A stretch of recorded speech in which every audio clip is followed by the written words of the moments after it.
Hello and welcome everyone, সবাইকে welcome জানাচ্ছি আজকের ক্লাসে। সো গতকালকেও তোমাদের সঙ্গে আমার একটা ক্লাস হইলো। সো আজকে মোস্ট প্রবাবলি ফিজিক্সের শেষ টপিকের ক্লাস, যেটা হচ্ছে সেমিকন্ডাক্টর ও ইলেকট্রনিক্স। সেমিকন্ডাক্টর এবং ইলেকট্রনিক্স। সো আই থিঙ্ক সবাই অলরেডি উপস্থিত হয়ে গেছো বা হয়ে যাচ্ছ। ফাইন। সো আজকের ক্লাসটা টপিকটা খুবই ছোটো, সেমিকন্ডাক্টর ইলেকট্রনিক্স। সো এই টপিকের উপরে যা যা কিছু আসা পসিবল বা যেসব টাইপের ম্যাথস আছে ওগুলি আজকে আমরা সলভ করে ফেলবো। এর আগে এখান থেকে দু একটি কোশ্চেন এর আগে এখান থেকে আসছে। ইউজুয়ালি এখান থেকে রিটেন টাইপের কোশ্চেন আসার চান্সেস কম, এখান থেকে এমসিকিউ আসতে পারে। সো ছোটো একটা চ্যাপ্টার, তার আবার একটা প্রবলেম, আমরা কেউই মেজরিটি পড়ি না বা এটা পারি না। সো আজকে আমরা যা যা টপিক আছে, যতটুকু আমাদের পড়তে হবে সবটুকু তোমাদেরকে গুছায় দেওয়া হবে। Fine. Thank you Sourav Mallick, সালাম জানাইছো আফনান, ওয়ালাইকুম আসসালাম, সাফা সালাম জানাইছো। আমি কেমন আছি জিজ্ঞাসা করেছো, আমি ভালো আছি, নিশ্চয়ই তোমরা সবাই ভালো আছো।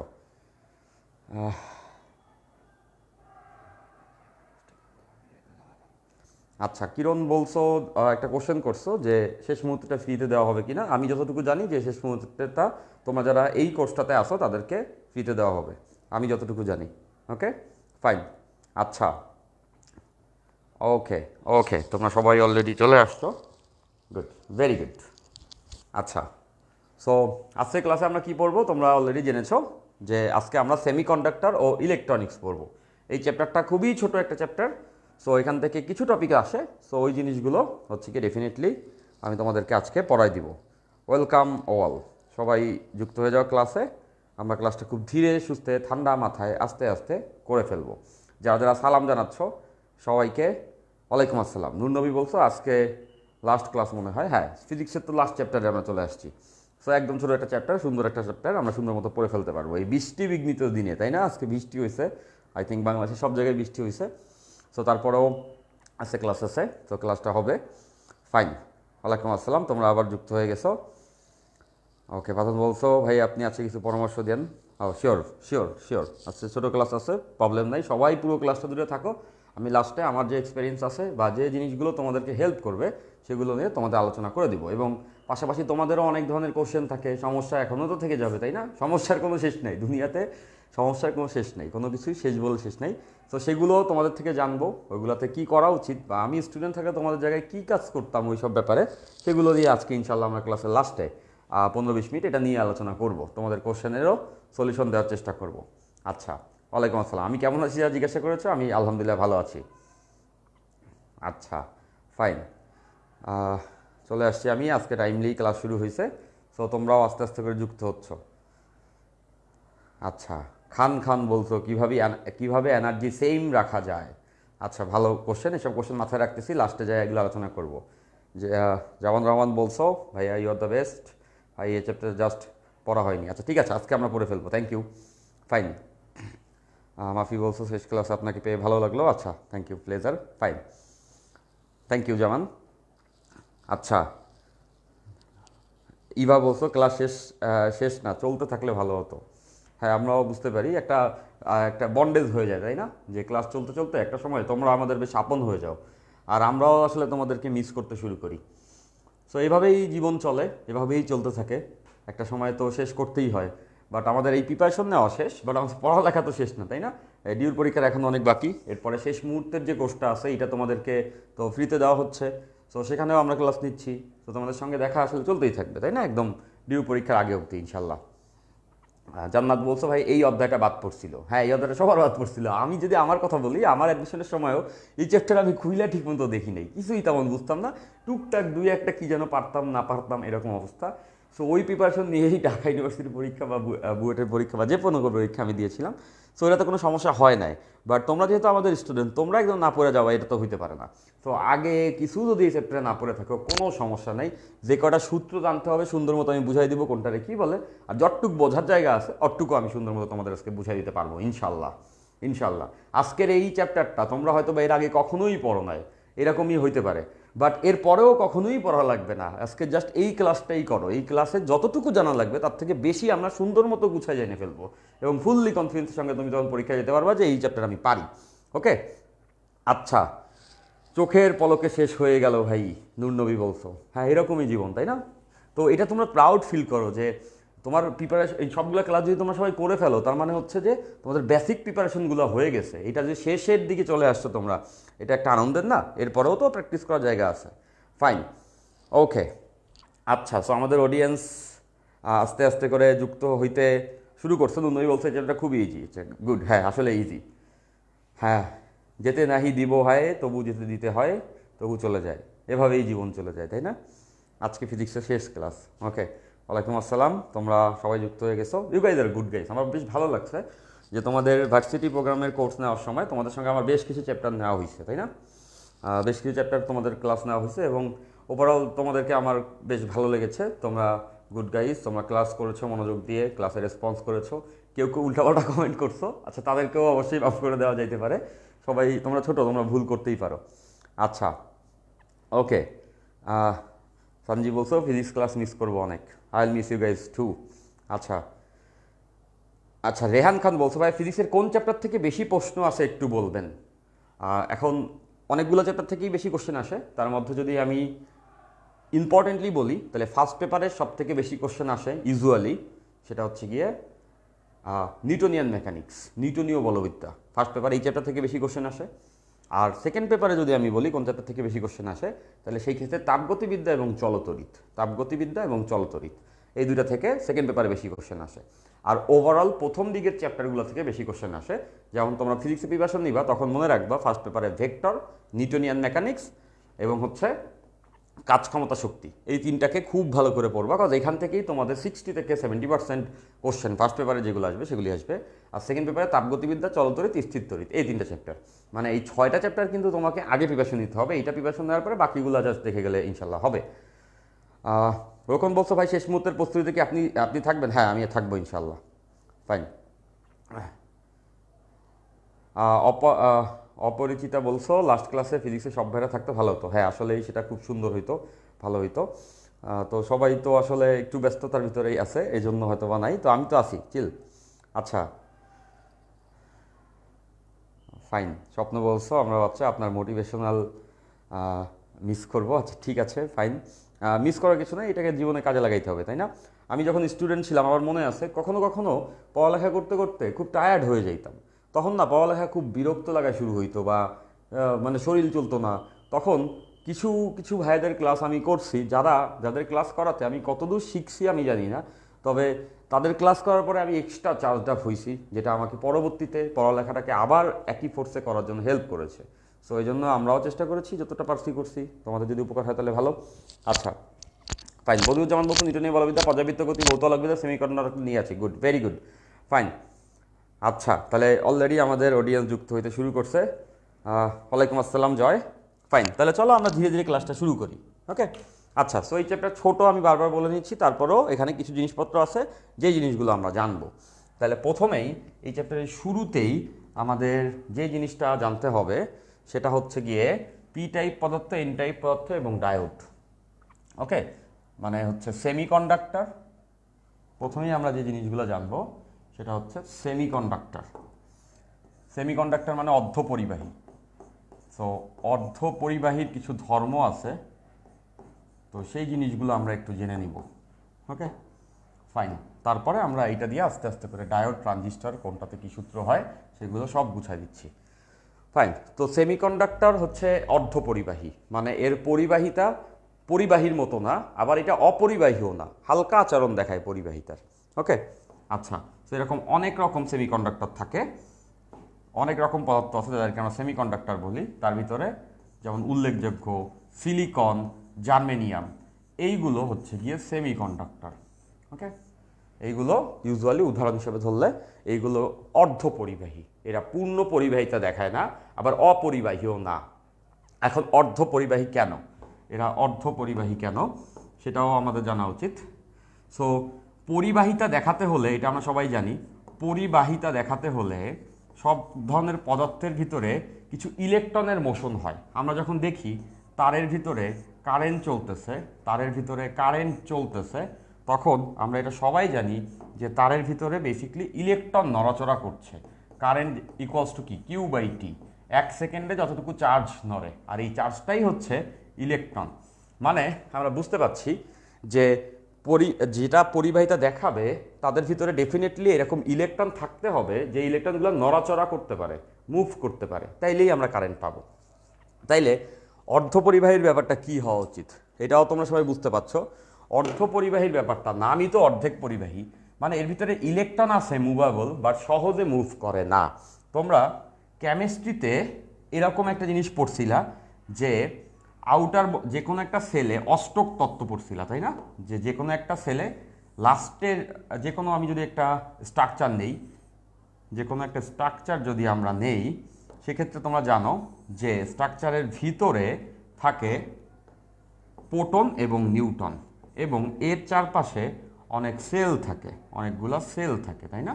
কক্ষপথ, এবং এই কক্ষপথে আমাদের ইলেকট্রন থাকে। এখন তোমরা দেখছো যে কক্ষপথের লাস্টে যদি 8টা ইলেকট্রন থাকে, 8টা ইলেকট্রন থাকলে সেইটা স্ট্যাবেল হয়ে যায়, স্থিতিশীল হয়, সহজে ইলেকট্রন ছাড়তে চায় না। যার কম বেশি থাকে, যার 8টার থেকে কম থাকে সে নিতে চায়, তাই না? বা যার 8টার কাছাকাছি মানে 7টা থাকে, যার সে একটা নেয়, পাশাপাশি যার 1টা 2টা বাকি থাকে লাস্টের সেলে সে ওই একটা ছেড়ে দেয়, এরকম হয়। এখন সেমিকন্ডাক্টরের ক্ষেত্রে বা অর্ধপরিবাহীর ক্ষেত্রে দেখা যায় যে লাস্টের যে লাস্টের সেলকে বলা হয় যোজন ব্যান্ড, যোজন ব্যান্ড বা ভ্যালেন্স সেল, যোজনী কক্ষপথ, তাই না? যোজন ব্যান্ড লাস্টের যে কক্ষপথটা। এখন লাস্টের কক্ষপথে অর্ধপরিবাহীর ক্ষেত্রে যোজন ব্যান্ডে 4টি ইলেকট্রন থাকে, 4টি ইলেকট্রন। এখন তোমরা এটা খেয়াল করে দেখছো, কেমিস্ট্রিতে এটা পড়ছো, 8টা থাকলে সম্পূর্ণ স্থিতিশীল হয়, 8টা থাকলে সে ইলেকট্রন দেয়ও না নেয়ও না, সে একদম কম্প্যাক্ট। বাট 8টার অর্ধেক সেটাও কিন্তু কিছুটা স্থিতিশীল, 8টার অর্ধেক বলতে 4টি ইলেকট্রন যদি থাকে লাস্টের সেলে, সেক্ষেত্রে কিন্তু সেটাও স্থিতিশীল হয়। 4টি থাকলে কিছুটা স্থিতিশীল হয়, কিছুটা স্থিতিশীল। আজকে চ্যাপ্টারটা আমি পুরোটাই ক্লাস দিয়ে বুঝাই দিচ্ছি, কারণ বই পড়ে আসলে কিছু বোঝা যায় না। সো কিছুটা স্থিতিশীল হয়, যেহেতু দেখা যায় যে কোনো সেমিকন্ডাক্টরেরই সিলিকন, তুমি ইলেকট্রন বিন্যাস করে দেখো, লাস্টের সেলে কয়টা ইলেকট্রন আছে? 4টা। লাস্টের সেলে ইলেকট্রন আছে 4টা। তাহলে বুঝতে পারতেছো অর্ধপরিবাহীগুলোর লাস্টের সেলে অষ্টকের অর্ধেকটা পূর্ণ থাকে, এই জন্য সেটা কিছুটা স্থিতিশীল হয়। এখন কিছুটা স্থিতিশীল মানে কি? ও এই 4টার ইলেকট্রনকে ছাড়তে চায় না, 4টা ইলেকট্রনকে সে ছাড়তে চাবে না মানে নড়াচড়া করার জন্য ইলেকট্রন নাই, বাট কিন্তু 4টা কিছুটা স্থিতিশীল, আবার ছাড়বেও, তাই না? নড়াচড়া করার জন্য ইলেকট্রন না থাকলে বুঝতেছো পুরোপুরি কারেন্ট আমরা পাচ্ছি না, এই জন্য অর্ধপরিবাহী। বাট কিছুটা তো পাচ্ছি, এটা তো পুরোপুরি স্থিতিশীল না, কিছুটা স্থিতিশীল। তার মানে এই 4টা থেকে ইলেকট্রনরে চাইলে 2-1টারে বের করে আনা সম্ভব একটু ফোর্স করলে, রাইট? তো ওই ইলেকট্রনগুলো তো আবার পরিবাহিতা দিবে, এই জন্য এটাকে আমরা অপরিবাহী বলতে পারি না। পাশাপাশি কিছুটা স্থিতিশীল দেখা এটাকে পরিবাহীও বলতে পারি না। তাহলে এটাকে বলা হবে পরিবাহী অপরিবাহীর মাঝামাঝি, সে মাঝে মাঝে বিশেষ ক্ষেত্রে কারেন্ট আমাদেরকে দিবে। এখন এতটুকু সবাই বুঝতে পারছো। এখন এইখান থেকে তাহলে এটাকে কি করা যায়, মানে এটা তো পুরোপুরি পরিবাহিতা দেয় না। তখন যেটা করা হয়, এই যে সিলিকন বা জার্মেনিয়ামের সঙ্গে কিছুটা অন্য টাইপের ধাতু মিশানো হয়, সেই ধাতুগুলা মিশাইলে এইটার ভিতরে কিছুটা পরিবাহিতা অ্যাড হয়, তখন কিছুটা পরিবাহিতা সে দেয়। তো সেই যে অপদ্রব্য মিশানো বা অন্য ধাতু মিশানো, সেটাকে বলা হয় ডোপিং করা, সেটাকে বলা হয় ডোপিং করা। ডোপিং মানে সবাই মনে রাখবা যে ডোপিং মানে হচ্ছে এইটার ভিতরে কিছু পরিমাণ অন্য পদার্থ মিশাই দেওয়া, তাতে করে তার ভিতরে কারেন্ট চলার প্রবণতা বাড়ে। ফাইন, তাহলে অন্য পদার্থ বলতে কি টাইপের পদার্থ মিশায় সেটা একটু আমরা জানবো। এই সিলিকনের সঙ্গে 3 যোজনী বিশিষ্ট যদি কোনো মৌল মিশানো হয়, তাহলে সেইটার দ্বারা যে পদার্থটা পাই, অল্প কিছুটা মিশানো হয়, সেটাকে আমরা বলি পি টাইপ পদার্থ। পি টাইপ কেন? পজিটিভ টাইপ, ধনাত্মক ধর্মী, বাট পুরোপুরি ধনাত্মক না, ধনাত্মক ধর্মী। 3 যোজী হিসাবে এক্সাম্পল দিলে আমরা বলতে পারি অ্যালুমিনিয়াম। সিলিকনের একটা টুকরো নিব, তার মধ্যে হালকা কিছু পরিমাণ অ্যালুমিনিয়াম মিশাই দিব, তাহলে সেটাকে আমরা বলতে পারবো পি টাইপ পদার্থ, সেটা হচ্ছে পি টাইপ পদার্থ। এখন পি টাইপ পদার্থ দেখতে কি হয়? পি টাইপ পদার্থ দেখতে অনেকটা এরকম। লেটস সে এটা তো সিলিকন এবং অ্যালুমিনিয়াম মিশানো, এটার ভিতরে সিলিকন প্লাস অ্যালুমিনিয়াম মিশাইছে, মিশানোর পরে এটা পি টাইপ হয়েছে, এটাকে আমরা বলবো পি টাইপ। সবাই খুব মনোযোগ দিয়ে শুনো, সব কিছুই ক্লাসের মধ্যে আমরা পেয়ে যাবো ইনশাল্লাহ। ফাইন, এখন এটা পি টাইপ মানে ধনাত্মক ধর্মী, মানে পুরোপুরি ধনাত্মকতা। মনে রাখবা যদি কখনো বলা হয় এই পি টাইপ পদার্থের চার্জ কি, অনেকেরই মনে হয় যেহেতু পজিটিভ টাইপ তাহলে মনে হয় প্লাস, কিন্তু প্লাস কিন্তু না। পি টাইপ পদার্থের চার্জ হবে হচ্ছে গিয়ে 0, চার্জ নিরপেক্ষ। এইটা চার্জ নিরপেক্ষ, কোনো চার্জ নাই, বাট কিছুটা ধনাত্মক ধর্ম দেখায় এরকম মনে হয়। ওকে, চার্জ নিরপেক্ষ, এটা কোনো চার্জ নাই। যদি বলা হয় পি টাইপ পদার্থের চার্জ কত, এটা একটা এমসিকিউ হইতে পারে, তাহলে আনসার হবে 0। পি টাইপ এন টাইপ দুইটারই একই। তাইলে এইটার ভিতরে কাহিনীটা কি, এটার ভিতরে হয় কি? এটার ভিতরে যেটা হয়, এর ভিতরে ছোট ছোট কিছু জায়গা এরকম ফাঁকা পাওয়া যায়, ছোট ছোট কিছু ফাঁকা জায়গা তৈরি হয়। এই ফাঁকা জায়গাগুলোকে আমরা বলবো হোল, ফাঁকা জায়গাগুলোকে আমরা বলবো হোল। ওকে, এই যে ফাঁকা ফাঁকা জায়গা তৈরি হয় এগুলার মানে কি? এগুলার মানে হচ্ছে এই ফাঁকা জায়গায় চাইলে একটা ইলেকট্রন বসতে পারে, এখানে ইলেকট্রন বসার মতো জায়গা ফাঁকা আছে। যেমন 4টা ইলেকট্রন আছে এটা লাস্টে, বুঝতেছো, আরও 4টা বসার জায়গা আছে। সো এর ভিতরে আরও কিছু অ্যালুমিনিয়াম বসাইলে আরও কিছু ফাঁকা জায়গা বেড়ে যায়। অ্যালুমিনিয়াম আর ও মিলে ইলেকট্রন বসানোর মতো কতগুলো চেয়ার বের করে দেয়, যেখানে হয়তোবা ইলেকট্রন নাই, বাট চাইলে ইলেকট্রন বসতে পারে। সো এখন চিন্তা করে দেখো, এখানে চাইলে ইলেকট্রন যেহেতু বসতে পারে, তাহলে কি তোমরা বুঝতে পারতেছো না যে চারপাশে কোথাও একটা ইলেকট্রন থাকলে ওর ইচ্ছা হবে যদি এর চারপাশে থাকে এই ফাঁকা জায়গায় এসে বসার। তার মানে ও ইলেকট্রনকে বসতে জায়গা দিতে পারে। সো ইলেকট্রন তো মাইনাস চার্জ, তারে যে বসতে জায়গা দেয় সে কিছুটা কি প্লাসের মতো না? মাইনাসকে যে জায়গা করে দেয় সে তো প্লাসের মতো। এই জন্য বলা হয় পি টাইপ, এই জন্য বলা হয় পি টাইপ, ধনাত্মক ধর্মী। বাট ও কিন্তু নিজে কোনো প্লাস মাইনাস না, ওর চার্জ কিন্তু নিরপেক্ষ, নিশ্চয়ই বুঝছো। এবং এই পি টাইপ পদার্থে ইলেকট্রনের ঘনত্ব কম, এটা নিশ্চয়ই বুঝতে পারছো। ইলেকট্রনের ঘনত্ব পি টাইপ পদার্থতে ইলেকট্রনের ঘনত্ব কম।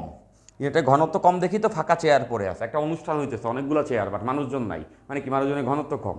তো ব্যাপারটা এরকম, এখানে অনেকগুলো ইলেকট্রন বসার জায়গা আছে, বাট সেখানে সেই ইলেকট্রনকে বসানোর মতো মানে সেই ইলেকট্রন নাই, মানে ইলেকট্রনের ঘনত্ব, এখানে ঘনবসতি না ইলেকট্রনের, মানে একটা আবাসিক এরিয়ার মতো। সেটা হচ্ছে পি টাইপ। ঠিক তেমন করে আমরা যদি এন টাইপ পদার্থ কি সেটা জানতে চাই, এন টাইপ, এন টাইপ আরেকটা আছে এন টাইপ। এন টাইপ তখন হবে যখন এই সিলিকন বা যে কোনো একটা অর্ধপরিবাহীর সঙ্গে 5 যোজি কিছু মিলানো হবে, 5 যোজনী বিশিষ্ট কোনো ধাতু মিলানো হবে, সেটা ফসফরাস হইতে পারে বা এরকম কিছু একটা হইতে পারে যার যোজনী 5। এটা যদি মিলাই দিই সিলিকনের সঙ্গে, তখন যে পদার্থটা আমরা পাই সেটাকে আমরা বলি এন টাইপ। একই রকম এন টাইপ মানে বুঝতে পারছো, এটা কিন্তু ঋণাত্মক না, এটা কিন্তু মাইনাস না, বাট কিছুটা মাইনাসের মতো।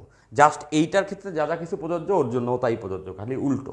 বুঝতেছো, এটা চার্জ নিরপেক্ষ, তাহলে যদি আমি একটা এন টাইপ পদার্থ নেই সেটাও চার্জ নিরপেক্ষ আসবে। লেটসে এটা একটা এন টাইপ পদার্থ, তার নাম শুনে বুঝতেছো এন টাইপ, ঋণাত্মক ধর্মী বাট ঋণাত্মক না।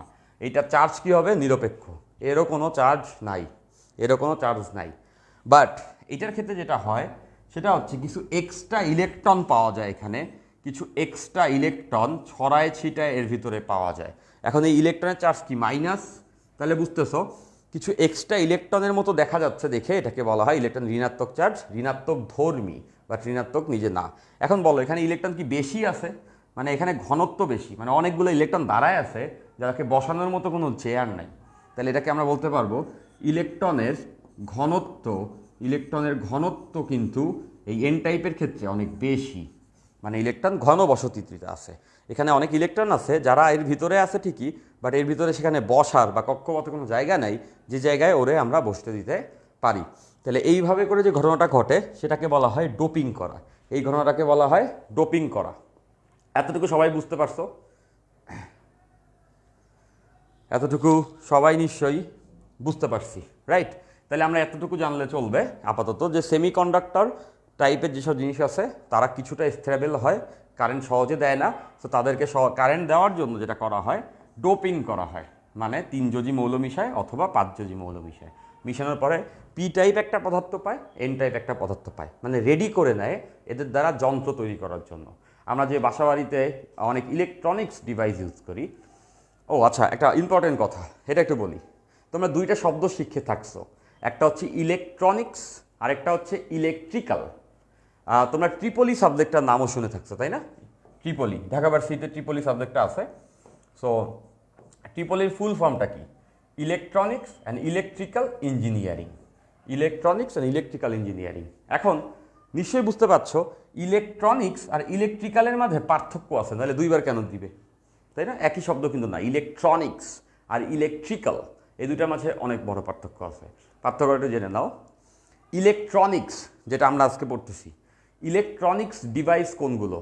আমাদের ফোন, ল্যাপটপ, তারপর হচ্ছে স্মার্ট টিভি, এই টাইপ বা ক্যালকুলেটর, এইগুলোকে আমরা বলবো ইলেকট্রনিক্স।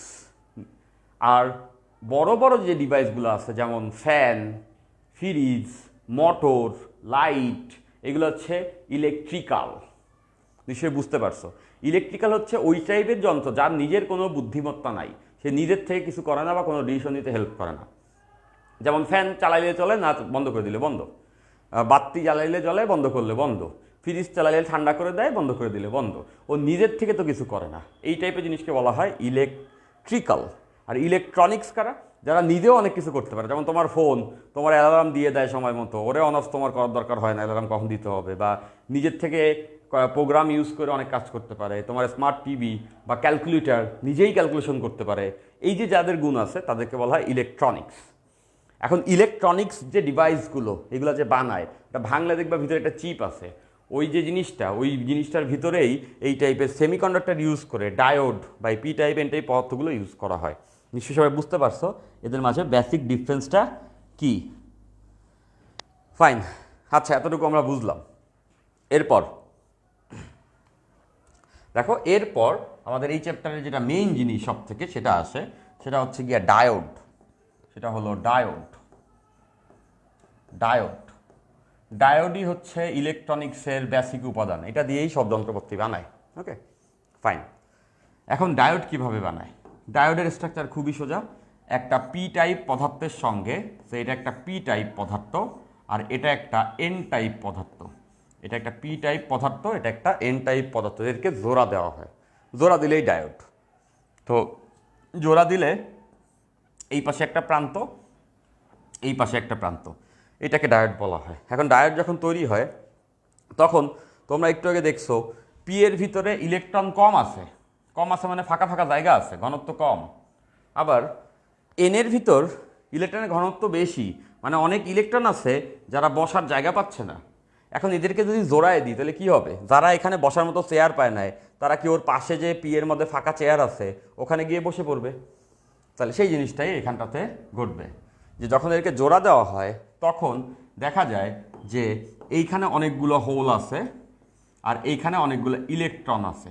এরা এখানে ফাঁকা চেয়ার দেখা মাত্রই এরা এখানে ফাঁকা চেয়ার পেয়েই লাফ দিয়ে এখানে চলে আসে, লাফ দিয়ে এখানে চলে আসে। তাহলে এখানে চেয়ারগুলো ভরে যায়, মানে সোজা কথা এই জায়গাটাতে চেয়ার সব ফুলফিল হয় এবং এখানে একটা দেয়ালের মতো তৈরি হয়, কারণ ওরা বসে পড়ছে। এখন এই জায়গাতে যে ইলেকট্রনসগুলি আছে একটু দূরে যারা আছে, আর এই জায়গাতে যারা হোল আছে ওরাও চায় এখানে আসতে, বাট আসতে পারতেছে না, কারণ মাঝখানে ওরা বৈশা পড়াতে একটা দেয়াল তৈরি হয়ে গেছে। এখানে যে দেয়ালটা তৈরি হয়ে যায় এই দেয়ালটাকে বলা হয় ডিপ্লেশন লেয়ার। এইখানে যে একটা দেয়াল তৈরি হয় এরা বসে পড়ার কারণে, যার কারণে ওরা ওখানে যাইতে পারতেছে না, সেই যে দেয়ালটা আছে এটাকে বলা হয় depletion layer. Depletion layer, depletion layer, বা বাংলাতে এটাকে বলা হয় নিঃশেষিত স্তর। নিঃশেষিত স্তর, নিঃশেষিত স্তর, মানে বুঝতে পারছো এই জায়গাতে এই ইলেকট্রন বসে পড়াতে একটা ব্যারিয়ার তৈরি হয়েছে, যার কারণে এরা এর সঙ্গে মিলতে আর পারতেছে না। এখন এরা যে ব্যারিয়ারটা তৈরি করছে ডেফিনেটলি বুঝতে পারছো যে এই ব্যারিয়ার এখানে তৈরি করা মানে এখানে একটা ভোল্টেজও তৈরি হয়েছে, তাই না? বাধা মানে কি দেখো, এটা অনেকটা প্লাস টাইপের আর এটা অনেকটা মাইনাস টাইপের, এরা মিলতে পারতেছে না। আর প্লাস মাইনাস মিলতে পারতেছে না মানে এদেরকে আলাদা করে রাখছি, এর মানেই মাঝে একটা বিভব দিয়ে রাখছি, বিভবের কারণে প্লাস মাইনাস মিলতে পারতেছে না। যেমন একটা ব্যাটারির কথাই চিন্তা করো, ব্যাটারিতে আমরা এটাকে প্লাস বলি এটাকে মাইনাস বলি, এখানে বিভব বলি না, কারণ কি এই প্লাসকে এই মাইনাস থেকে আলাদা রাখা হয়েছে, মানে এখানে একটা বিভব তৈরি হয়েছে।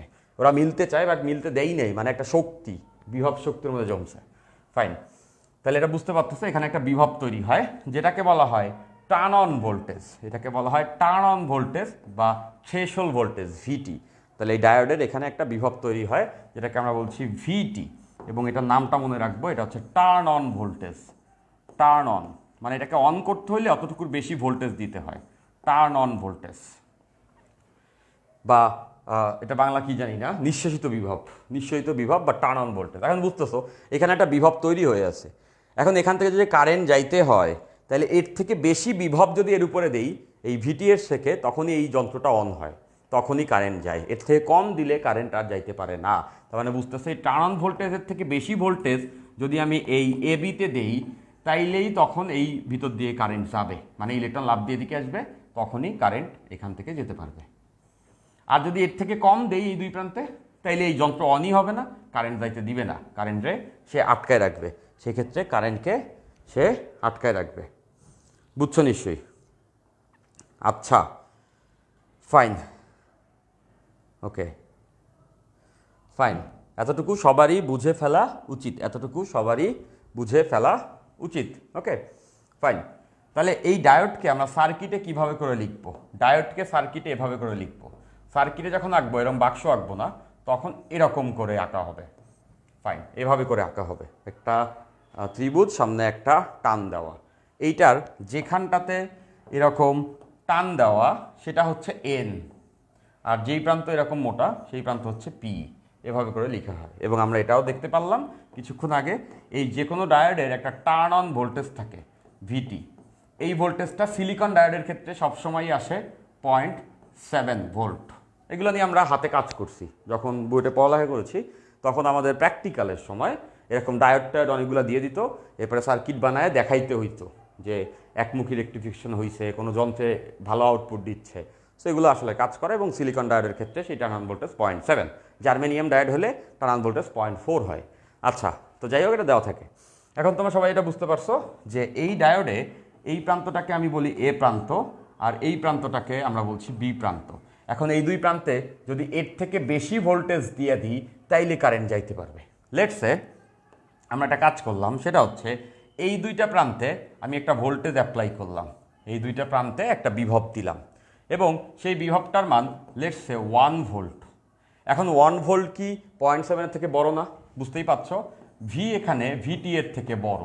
তখনই তোমরা দেখবা যে এই জায়গা থেকে একটা কারেন্ট যেতে পারবে, এখান থেকে একটা কারেন্ট যেতে পারবে, মানে এই পথে কারেন্ট চলাচল শুরু হবে। তো এই ঘটনা যখন ঘটে এটাকেই আমরা বলি হচ্ছে ফরওয়ার্ড বায়াস বা সম্মুখী ঝোঁক। এটাকে বলা হয় সম্মুখী ঝোঁক। সম্মুখী ঝোঁক, সম্মুখী ঝোঁক মানে ডায়োডটাকে এমনভাবে রাখছি যে ওর ভিতর থেকে কারেন্ট যাইতে পারে, মানে সোজা কথা এখানে বিভব ওর থেকে বেশি দিছি, অন করছি। সম্মুখী ঝোঁককে ইংলিশে বলা হয় ফরওয়ার্ড বায়াস, এটাকে বলা হয় forward bias. Forward bias, so এটাকে ইনশর্টে আমরা বলতে পারবো এফপি। এটা ফরওয়ার্ড বায়াসে আছে, এটা ফরওয়ার্ড বায়াসে আছে, যেহেতু ওটাকে অন করতে যে ভোল্টেজ লাগবে তার থেকে বেশি ভোল্টেজ আমরা দিলাম, তাই। এরা বুঝছি সবাই ফরওয়ার্ড বায়াস কি? ফাইন। দেন যদি এমন হয় যে এই ডায়োডটাতে যার টার্ন অন ভোল্টেজ 0.7, আমরা এটাতে একটা ভোল্টেজ অ্যাপ্লাই করলাম, এই দুই প্রান্তে একটা ভোল্টেজ দিলাম, এবং এই ভোল্টেজটার ভ্যালু লেটসে 0.5 ভোল্ট। এবার চিন্তা করো তো, ওর থেকে কম দিছি না, তাহলে এটা তো অনই হয় নাই, মানে এই বাধা অতিক্রম করে ইলেকট্রন আসতেই পারে নাই, মানে কারেন্ট যাইতেই পারে নাই। তার মানে বুঝতেছো, এরকম ঘটনা যদি ঘটে সেই ক্ষেত্রে এখানে কোনো কারেন্ট যাবে না, এখানে কোনো কারেন্ট যাবে না, মানে এই জায়গাতে কারেন্টের ভ্যালু হবে 0, মানে সোজা কথা এখান থেকে কারেন্ট যাইতে পারতেছে না, দেয়াল আটকানো, গেট বন্ধ, কারেন্ট যাবে না, মানে সার্কিটে কারেন্ট ঘুরবে না। এই ঘটনা যদি ঘটে এটাকে আমরা বলবো হচ্ছে গিয়া বিমুখী ঝোঁক। এটাকে বলা হয় বিমুখী ঝোঁক, মানে কারেন্ট যাবে না, বিমুখী ঝোঁক। এখন বিমুখী ঝোঁক কখন পাইছি সেটাও তোমরা সবাই বুঝতেছো। অ্যাপ্লাইড ভোল্টেজ যখন এটা টার্ন অন ভোল্টেজ, এই যন্ত্র অন করতে যে ভোল্টেজ লাগে তার থেকে কম দিব, তখন এখান থেকে কারেন্ট আর যেতে পারবে না, বিমুখী ঝোঁক। এটাকে বলা হয় রিভার্স বায়াস, বা আমরা ইনশর্টে বলবো আরবি, রিভার্স বায়াস। আর এটা হচ্ছে এফবি, ফরওয়ার্ড বায়াস। তাহলে বায়াসিং কী জিনিস এটা সবার বোঝা হয়ে যাওয়া উচিত, আজকের ক্লাসে কিন্তু আমি একদম বেসিক থেকে সুন্দর মতো তোমাদের সব জিনিসপত্র বুঝাই দিচ্ছি। ওকে, যতটুকু বুঝতে হবে ততটুকু বুঝাই দিচ্ছি। ফাইন। তাহলে আমরা এখন সার্কিট দেখে দেখে বুঝতে পারবো যে কোনটা ফরওয়ার্ড বায়াসে আছে আর কোনটা রিভার্স বায়াসে আছে, তাই তো? আচ্ছা, তাহলে দেখো আমরা কতগুলা ডায়োড রাখবো এবং এই ডায়োডের কোনটা কোন বায়াসিংয়ে আছে এইটা আমরা বলবো, সবাই সবাই পারবো বলে আমি আশা রাখি। এই ডায়োড প্রত্যেকটাই টার্ন অন ভোল্টেজ 0.7 ভোল্ট। আমরা মোট 3টা ডায়োড দিচ্ছি, প্রত্যেকটারই টার্ন অন ভোল্টেজ 0.7 ভোল্ট। এইবার 3টা ডায়োডের আমি 2 প্রান্তের ভোল্টেজ বলে দিচ্ছি। লেটসে আমি এই প্রান্তে দিয়েছি 1 ভোল্ট আর এই প্রান্তে দিয়েছি 0 ভোল্ট। বলতে হবে এটা কোন বায়াসে আছে। ঠিক তেমন করে এই ডায়োডে, এখানে এই ডায়োডে আমরা দিছি হচ্ছে গিয়া -5 ভোল্ট আর এই ডায়োডে এই জায়গাতে আমরা দিয়েছি লেটসে -5.9 ভোল্ট, -5.9 ভোল্ট। আবার এই ডায়োডে আমরা এখানে অ্যাপ্লাই করেছি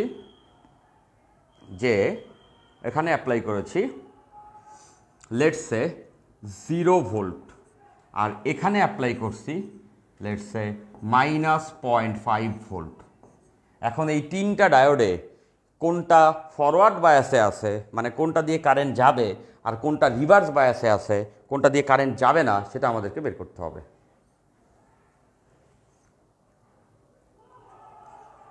আচ্ছা, ফাইন।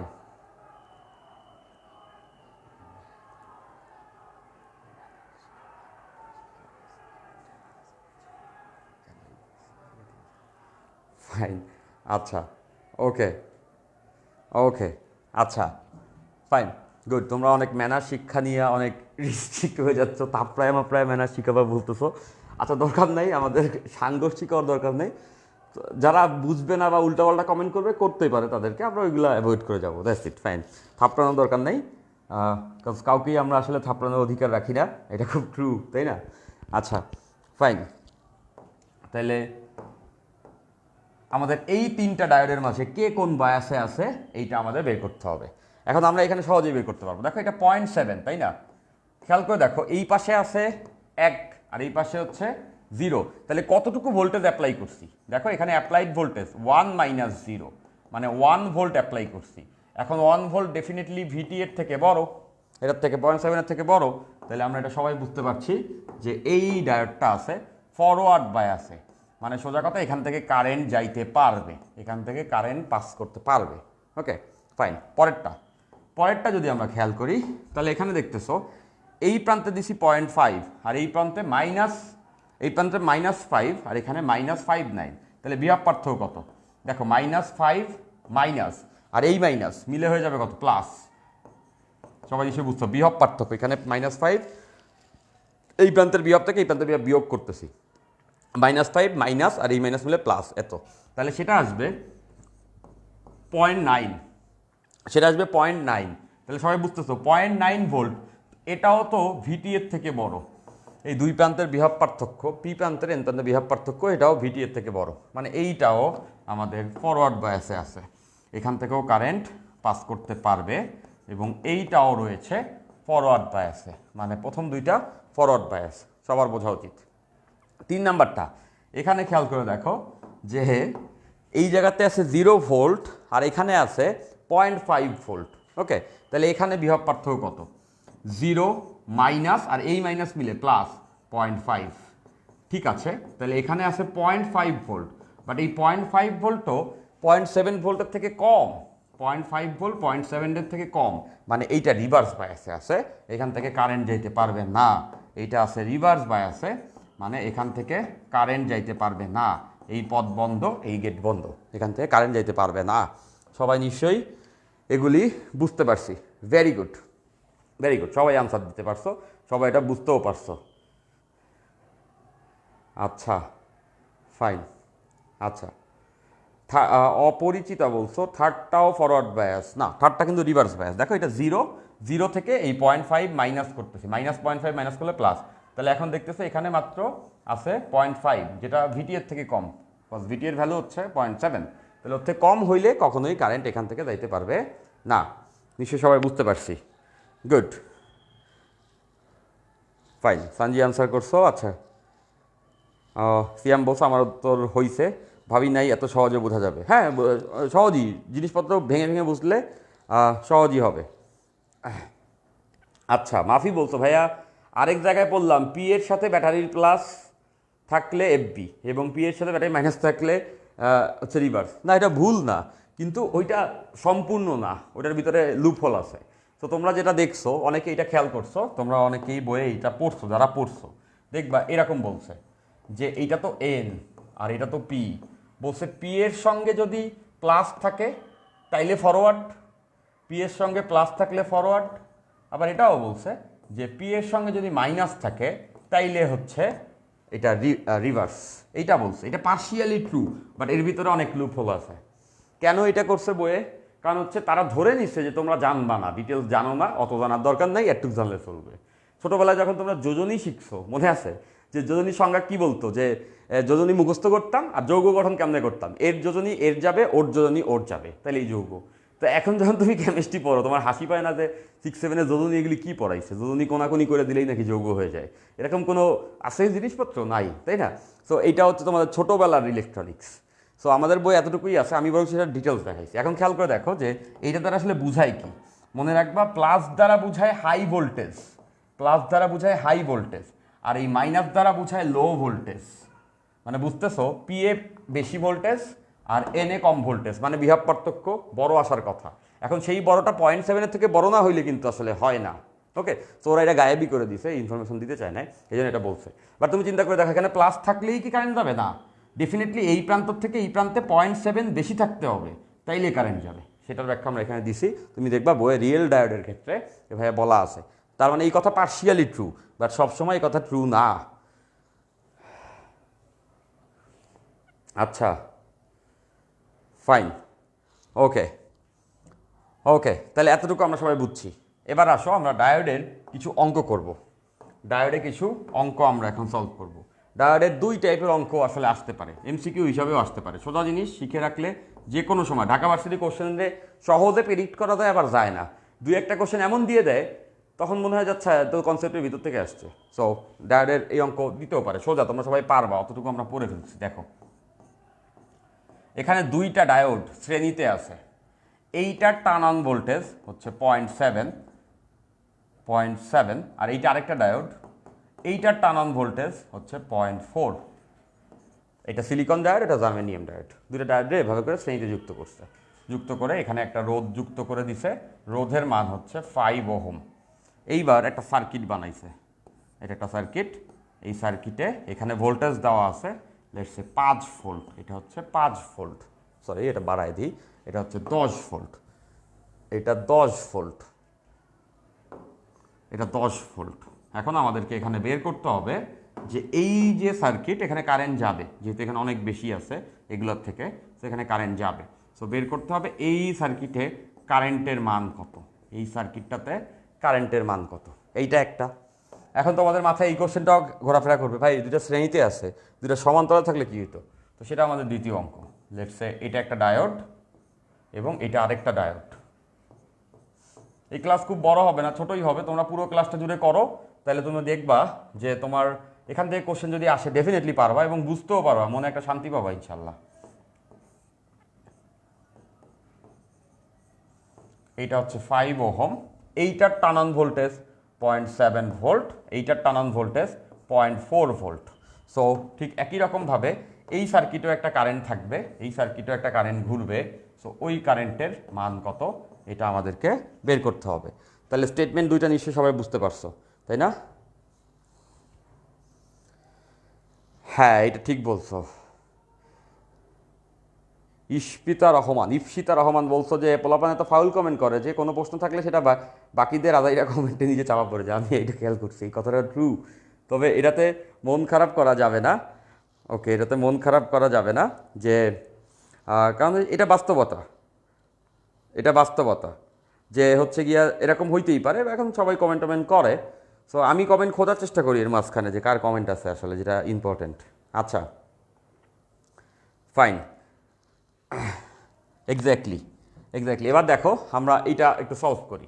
প্রথম কথা মনে রাখবা, ডায়োড দিয়ে যখন কারেন্ট যায়, যদি একটা ডায়োডের টার্ন অন ভোল্টেজ হয় 0.7, তাহলে এখান থেকে কারেন্ট যাওয়ার সময় ও 0.7 ভোল্টেজ নিজে কেটে নেয়, ওইটা ওর জন্য লাগছে, আর বাকিটা ও ডেলিভার করে।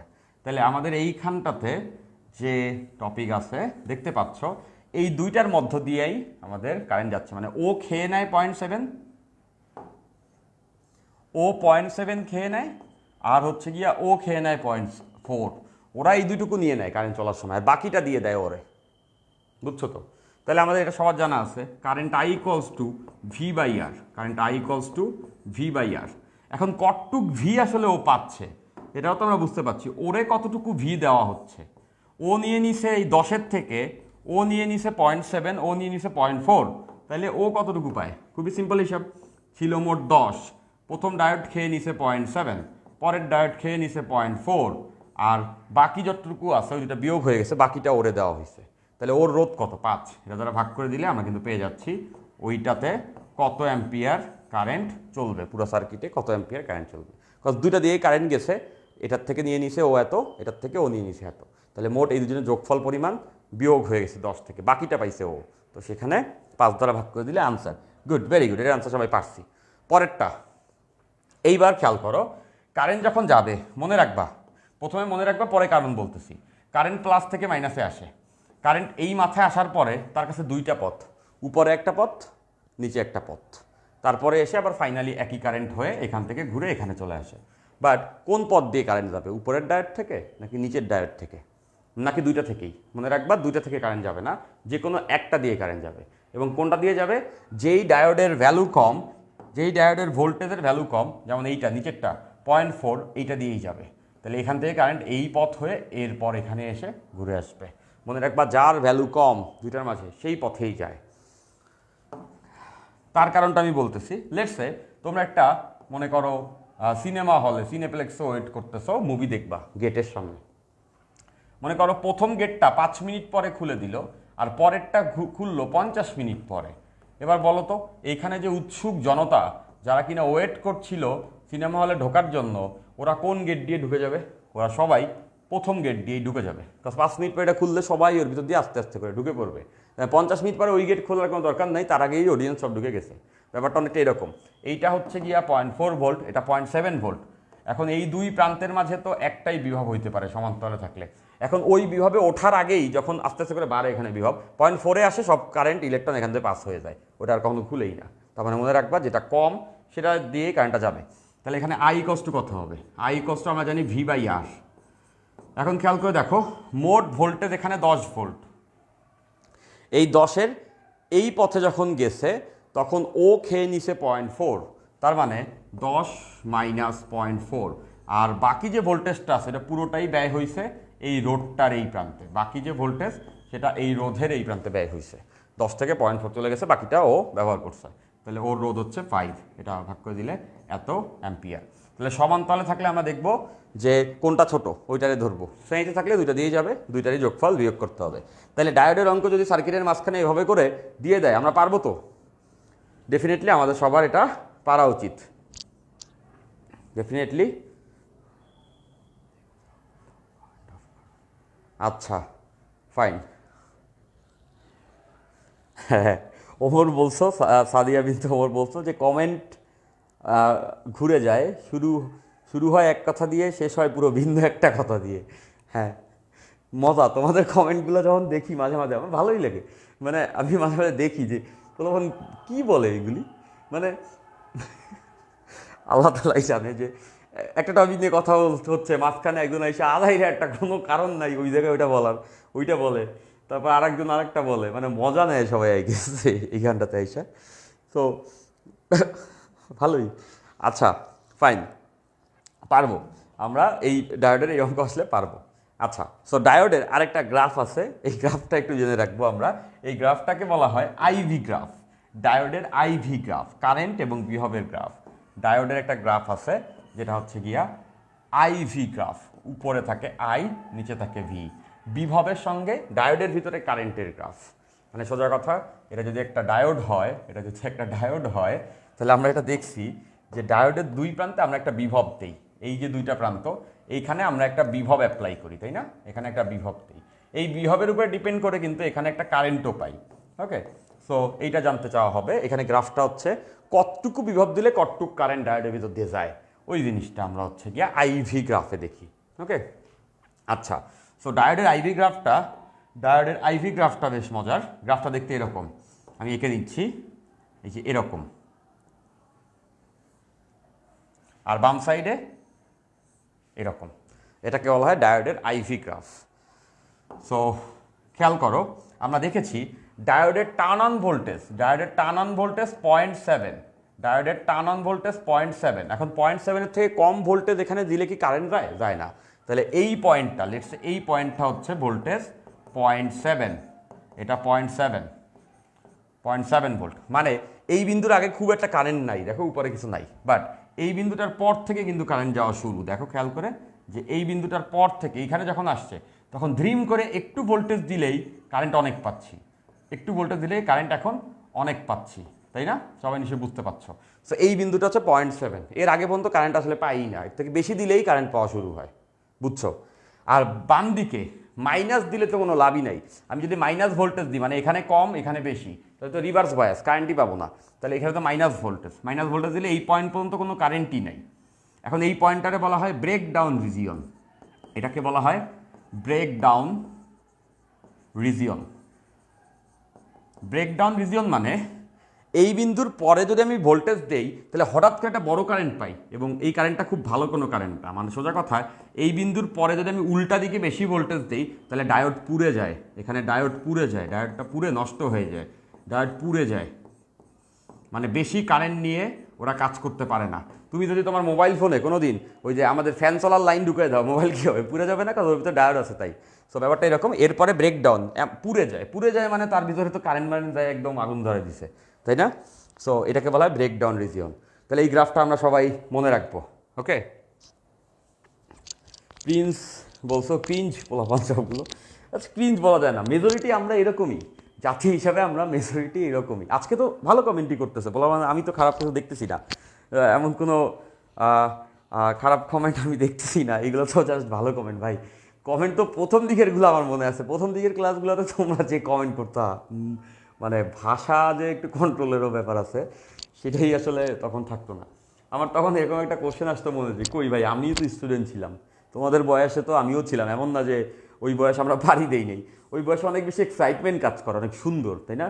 টিনেজের এই বয়স অনেক জোস ভাই, I really miss this time. Fine, তো যাই হোক, আমরাও ছিলাম, আমরাও অনেক ভাই ছিলাম, অনেক টাইপেরই ছিলাম, ভালো মন্দ মিলানো ছিলাম, অনেকই চালাক ছিলাম, অনেকে দুষ্টু ছিলাম, সব কিছুই বুঝতাম, টিচারদের সঙ্গে মজা মাস্তি আমরাও করতাম, নিতামও, ঠিক আছে। বাট কখনো তো পাবলিকালি আইসা মনে করো যে গালি গালাজ বা উল্টাপাল্টা কথা বলতাম না। তো প্রথম দিকে আমি দেখছি যে এরকমও ছিল। এখন তো তোমরা ভালো, এখন তো যাও এইসব কথাবার্তা বলো না তোমরা। ফাইন, আচ্ছা এটা আরেকটু বুঝাই দিচ্ছি। আচ্ছা দেখো, ডায়োডের হচ্ছে গিয়ে আইভি গ্রাফ। ডায়োডের আইভি গ্রাফটা কি? মানে একটা ডায়োডে আমি কতটুকু ভোল্টেজ দিলে, এই দুইটা প্রান্তে এ এবং বি প্রান্তে কতটুকু ভোল্টেজ দিলে আমি এখান থেকে কতটুকু কারেন্ট পাবো তার গ্রাফ। আচ্ছা, তো ওই ভোল্টেজ এবং কারেন্টের গ্রাফ আমরা দেখছি 0.7 থেকে বেশি ভোল্টেজ না দেওয়া পর্যন্ত কারেন্ট পাই না। এই যে দেখো 0.7, এই ভোল্টেজ দেওয়ার পর থেকেই দেখো কারেন্টের ভ্যালু বাড়া শুরু করছে, উপরে উঠতেছে, তাই না? এর আগে কারেন্ট একদমই পাই না। আর মাইনাস যদি দেই, মাইনাস ভোল্টেজ মানে তো বুঝতেছো, মাইনাস ভোল্টেজ মানে উল্টো, মাইনাস মানে রিভার্স বায়াস, এদিকটা তো রিভার্স বায়াস, এটা হচ্ছে আরবি, সবাই নিশ্চয়ই বুঝতেছো। এই দিকে থাকা মানে আরবি, রিভার্স বায়াস, আর এই দিকে থাকা এই 0.7 ওই পাশে থাকা মানে হচ্ছে এফবি, ফরওয়ার্ড বায়াস, কারেন্ট পাওয়া শুরু। এইদিকে তো রিভার্স বায়াস।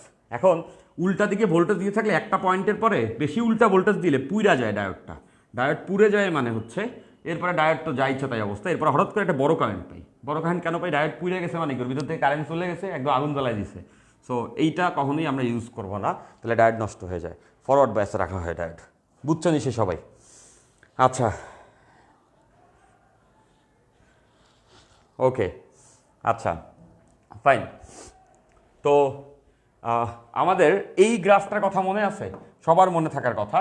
আমরা যখন নর্মালি ওমের সূত্র পড়ছি, ডায়োডে না, পরিবাহীতে, মনে আছে? পরিবাহী, এটা একটা পরিবাহী, যদি একটা পরিবাহী হয়, নর্মাল তার হতে পারে, এটা একটা তামার তার।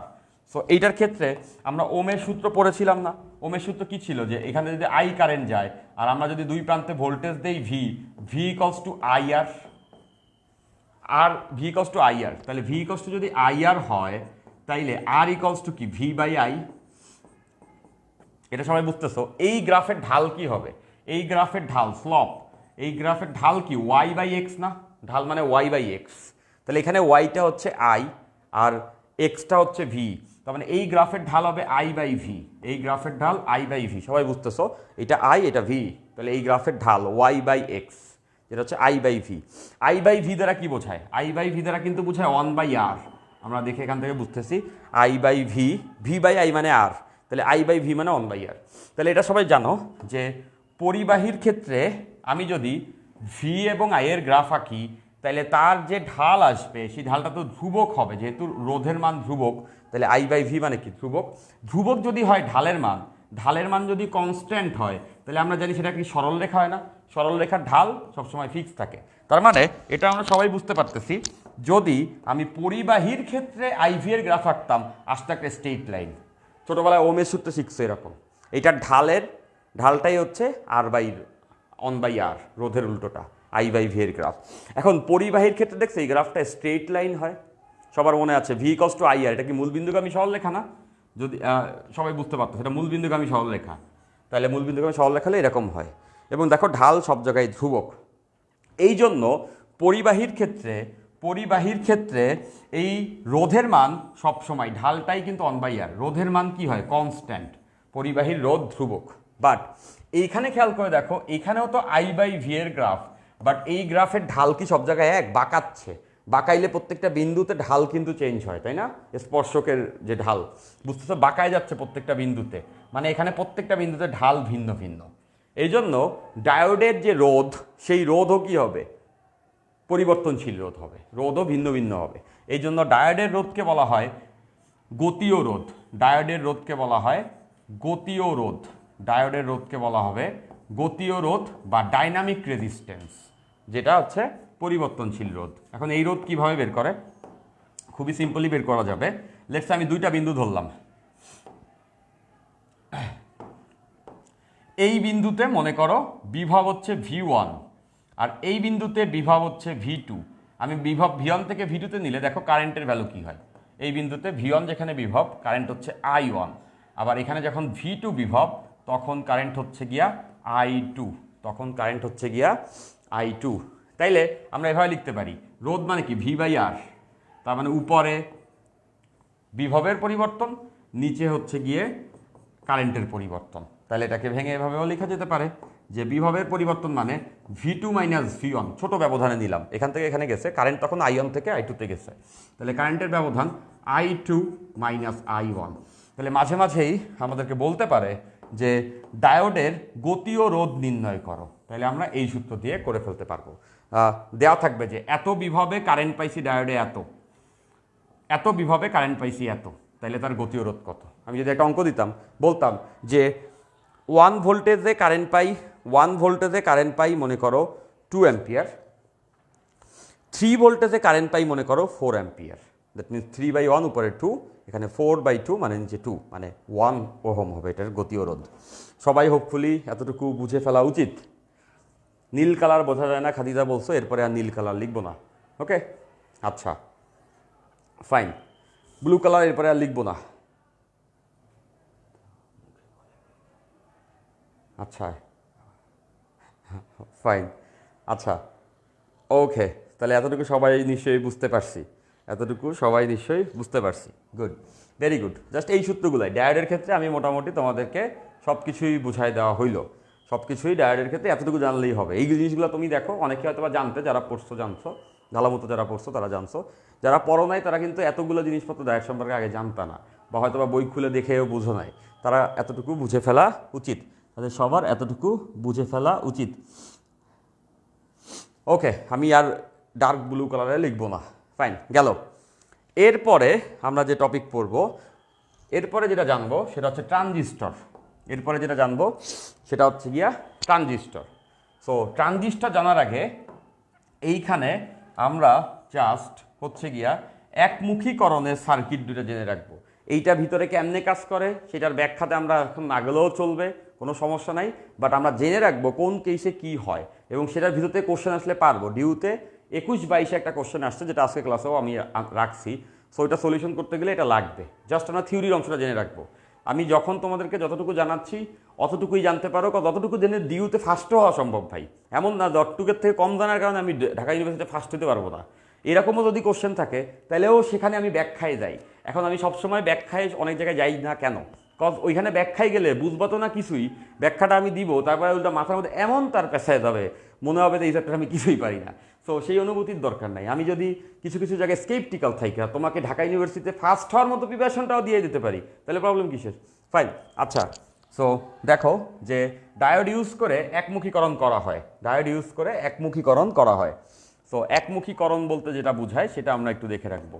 একমুখীকরণ বা রেকটিফিকেশন, মনে রাখবা ডায়োডের একটা ইউজ হচ্ছে রেকটিফিকেশন বা কারেন্টকে একমুখীকরণ। এখন কারেন্ট একমুখীকরণ বলতে কি বোঝায়? কারেন্ট একমুখীকরণ বলতে বোঝায়, ওটা সার্কিট দেখার দরকার নাই, জাস্ট এটা জানলেই চলবে। এটা সময়ের সঙ্গে আমি হচ্ছে ভোল্টেজ বা কারেন্টের একটা গ্রাফ আঁকতেছি। এটা হচ্ছে input voltage, input voltage, input V in, উপরের গ্রাফটাতে আঁকবো ভি ইন। এখন ভি ইনটা কী হবে? ভি ইনটা সিম্পল, যেরকম হয় সেরকমই হবে। সেটা হচ্ছে একটা এসি কারেন্ট ডিসি, এটা একটা এসি কারেন্ট। তোমাদের তো শর্ট সিলেবাস এসি কারেন্ট নাই, পড়োই নেই তোমরা ওই যে চ্যাপ্টার 5 সেকেন্ড পেপারে। সো ওইটা নিয়ে যদি আমি এখন এটার ব্যাখ্যা বুঝাইতে যাই, তাহলে ওইটা পড়ো না, এটার বুঝতে সমস্যা হবে, বাট তার দিয়ে কোনো প্রবলেম হবে না, সেই প্রবলেম উত্তরায় দিচ্ছি আমি। এসি কারেন্ট মানে হচ্ছে যার বারবার দিক পরিবর্তন হয়, এটাকে বলে এসি কারেন্ট। দেখতেছো এই যে ভোল্টেজ এবং সময়ের গ্রাফ, এখানে একটা AC current, altering current. Altering current মানে কারেন্টের দিকটা বারবার অল্টার করে। দেখতে পাচ্ছ যে এই পাশে প্লাস, এই পাশে মাইনাস, আবার প্লাস আবার মাইনাস হবে, মানে বুঝতেছো প্লাস মাইনাস প্লাস মাইনাস, এভাবে ঢেউ ঢেউ খেলতে যায়, মানে একবার দিক পজিটিভ একবার দিক নেগেটিভ হয়। এটা বলা এসি কারেন্ট, অল্টারিং কারেন্ট। এখন একমুখীকরণ বলতে বোঝায় এসি কারেন্টের ডিসি কারেন্ট করে ফেলা, মানে একবার প্লাস একবার মাইনাস হবে না, হয় সব মাইনাস নাহলে হয় সব প্লাস, এরকম। তাহলে ডায়োডসের একটা সার্কিট বানায়া এই জিনিসটারে, এই গ্রাফটারে আমরা হচ্ছে গিয়া ডিসি বানায় ফেলতে পারি। সো ওইটা ছিল ইনপুট, আমরা এবার দেখব আউটপুটের গ্রাফ। ডায়োড ইউজ করে কিভাবে করে আমরা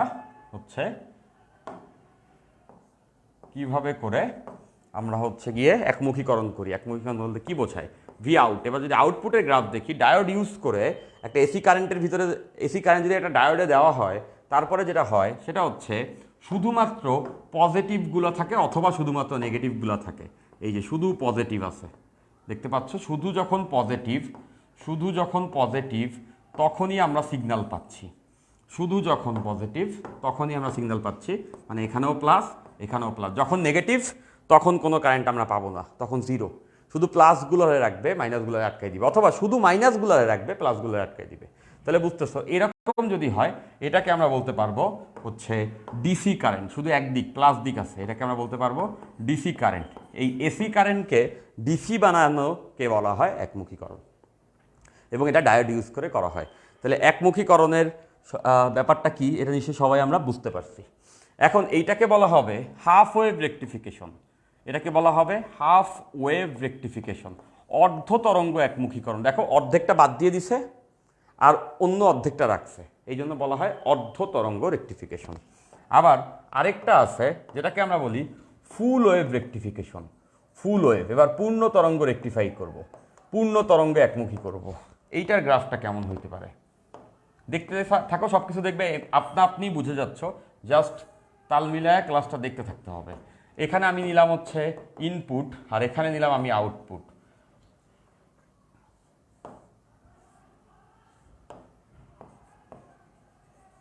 আচ্ছা ফাইন।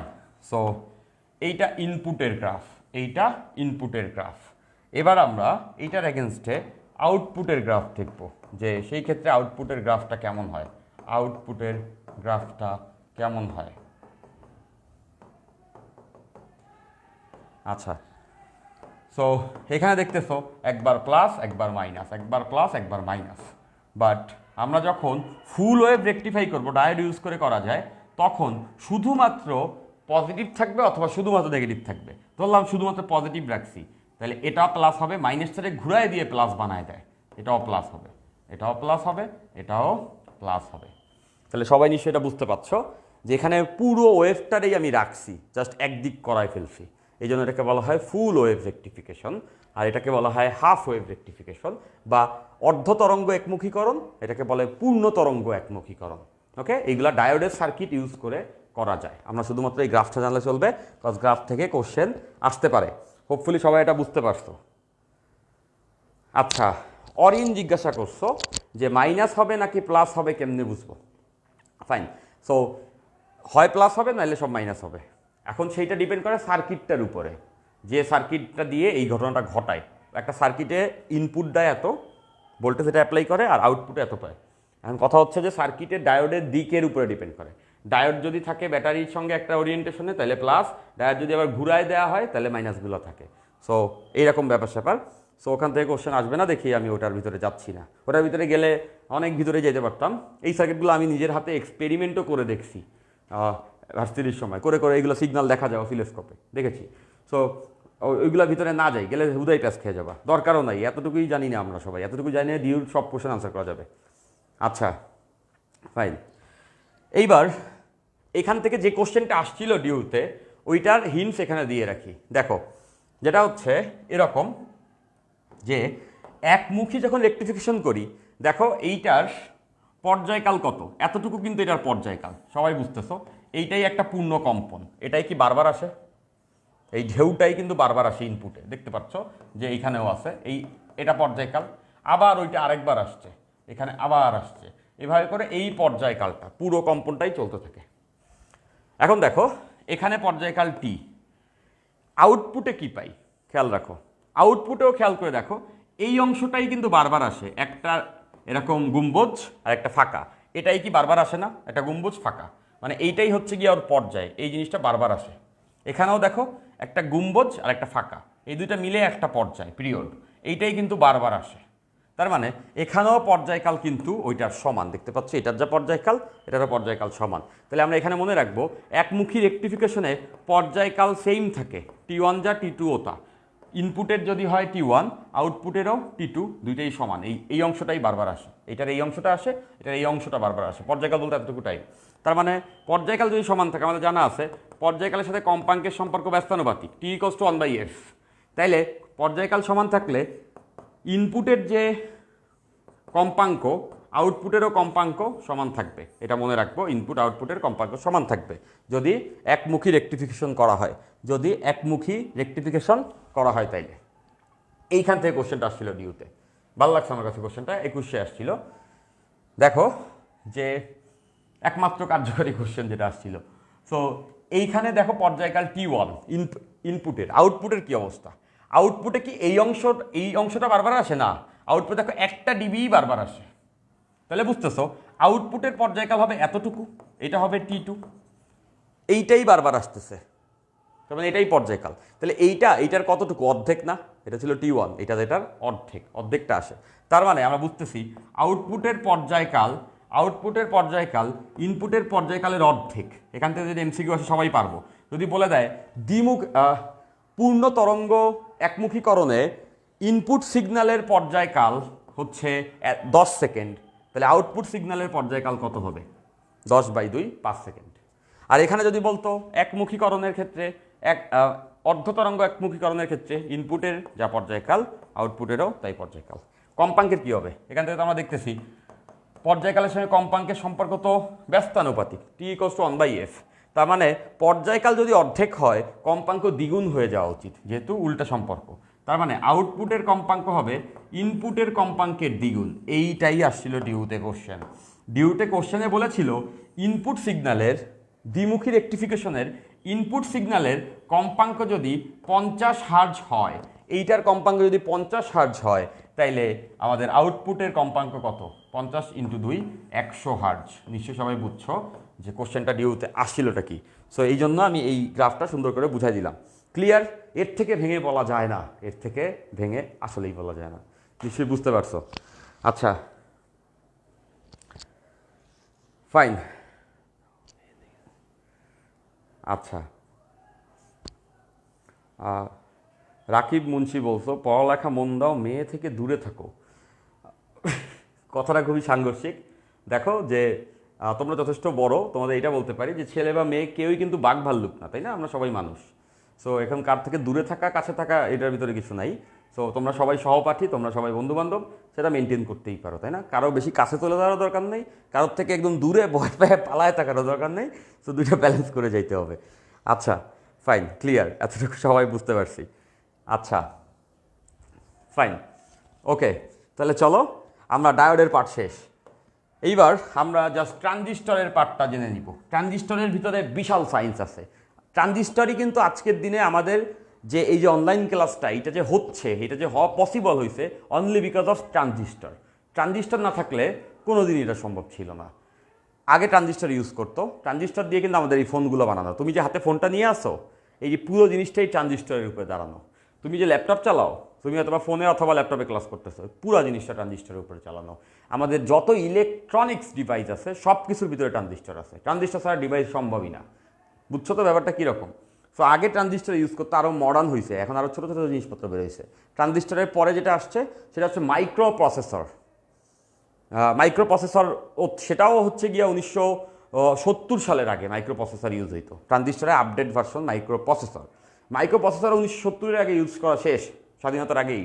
মাইক্রো প্রসেসরের আপডেট ভার্সন হচ্ছে গিয়ে মাইক্রো কন্ট্রোলার। এটা নিয়ে আমি অনেক কাজ করছি, মাইক্রো প্রসেসর মাইক্রো কন্ট্রোলার নিয়েই ডিভাইস বানাইছি।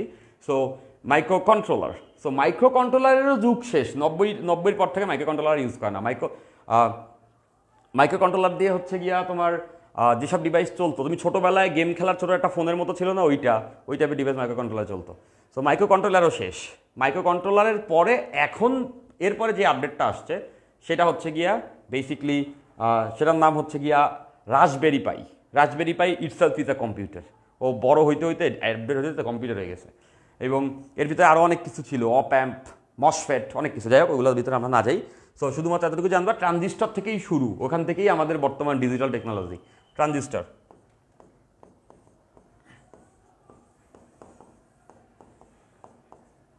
ওকে, সো ট্রানজিস্টরের ভিতরে অনেক কিছু আছে, অনেক কাহিনী করা যায় ট্রানজিস্টরে।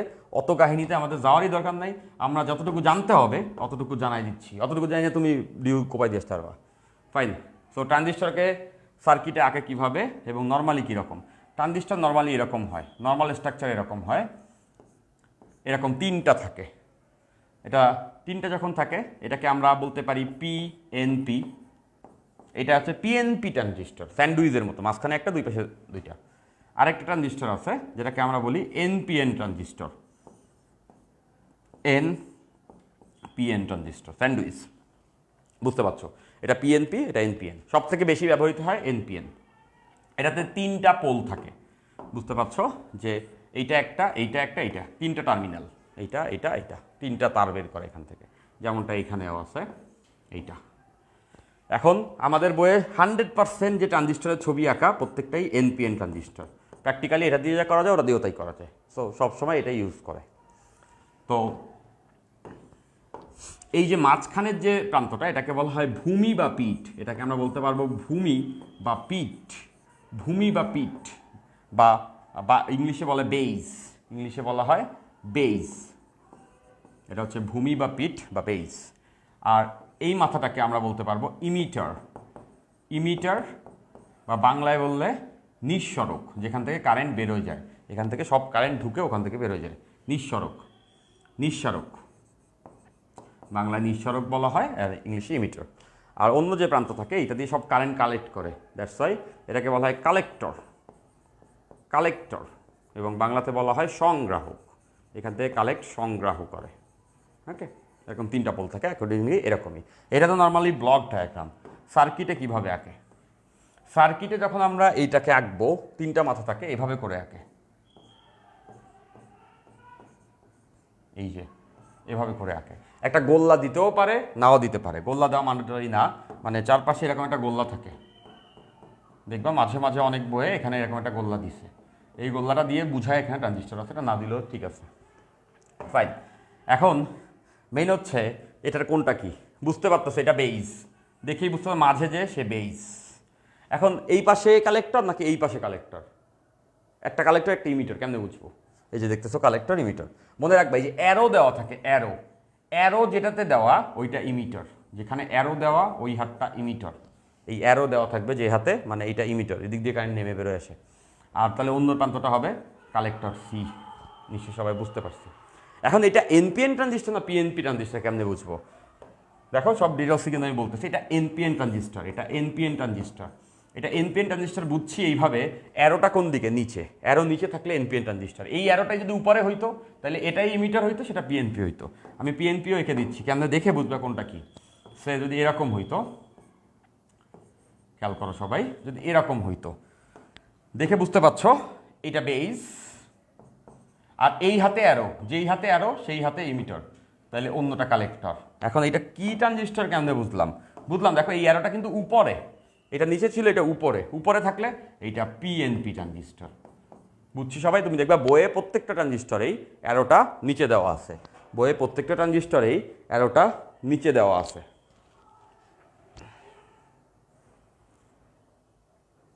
আচ্ছা,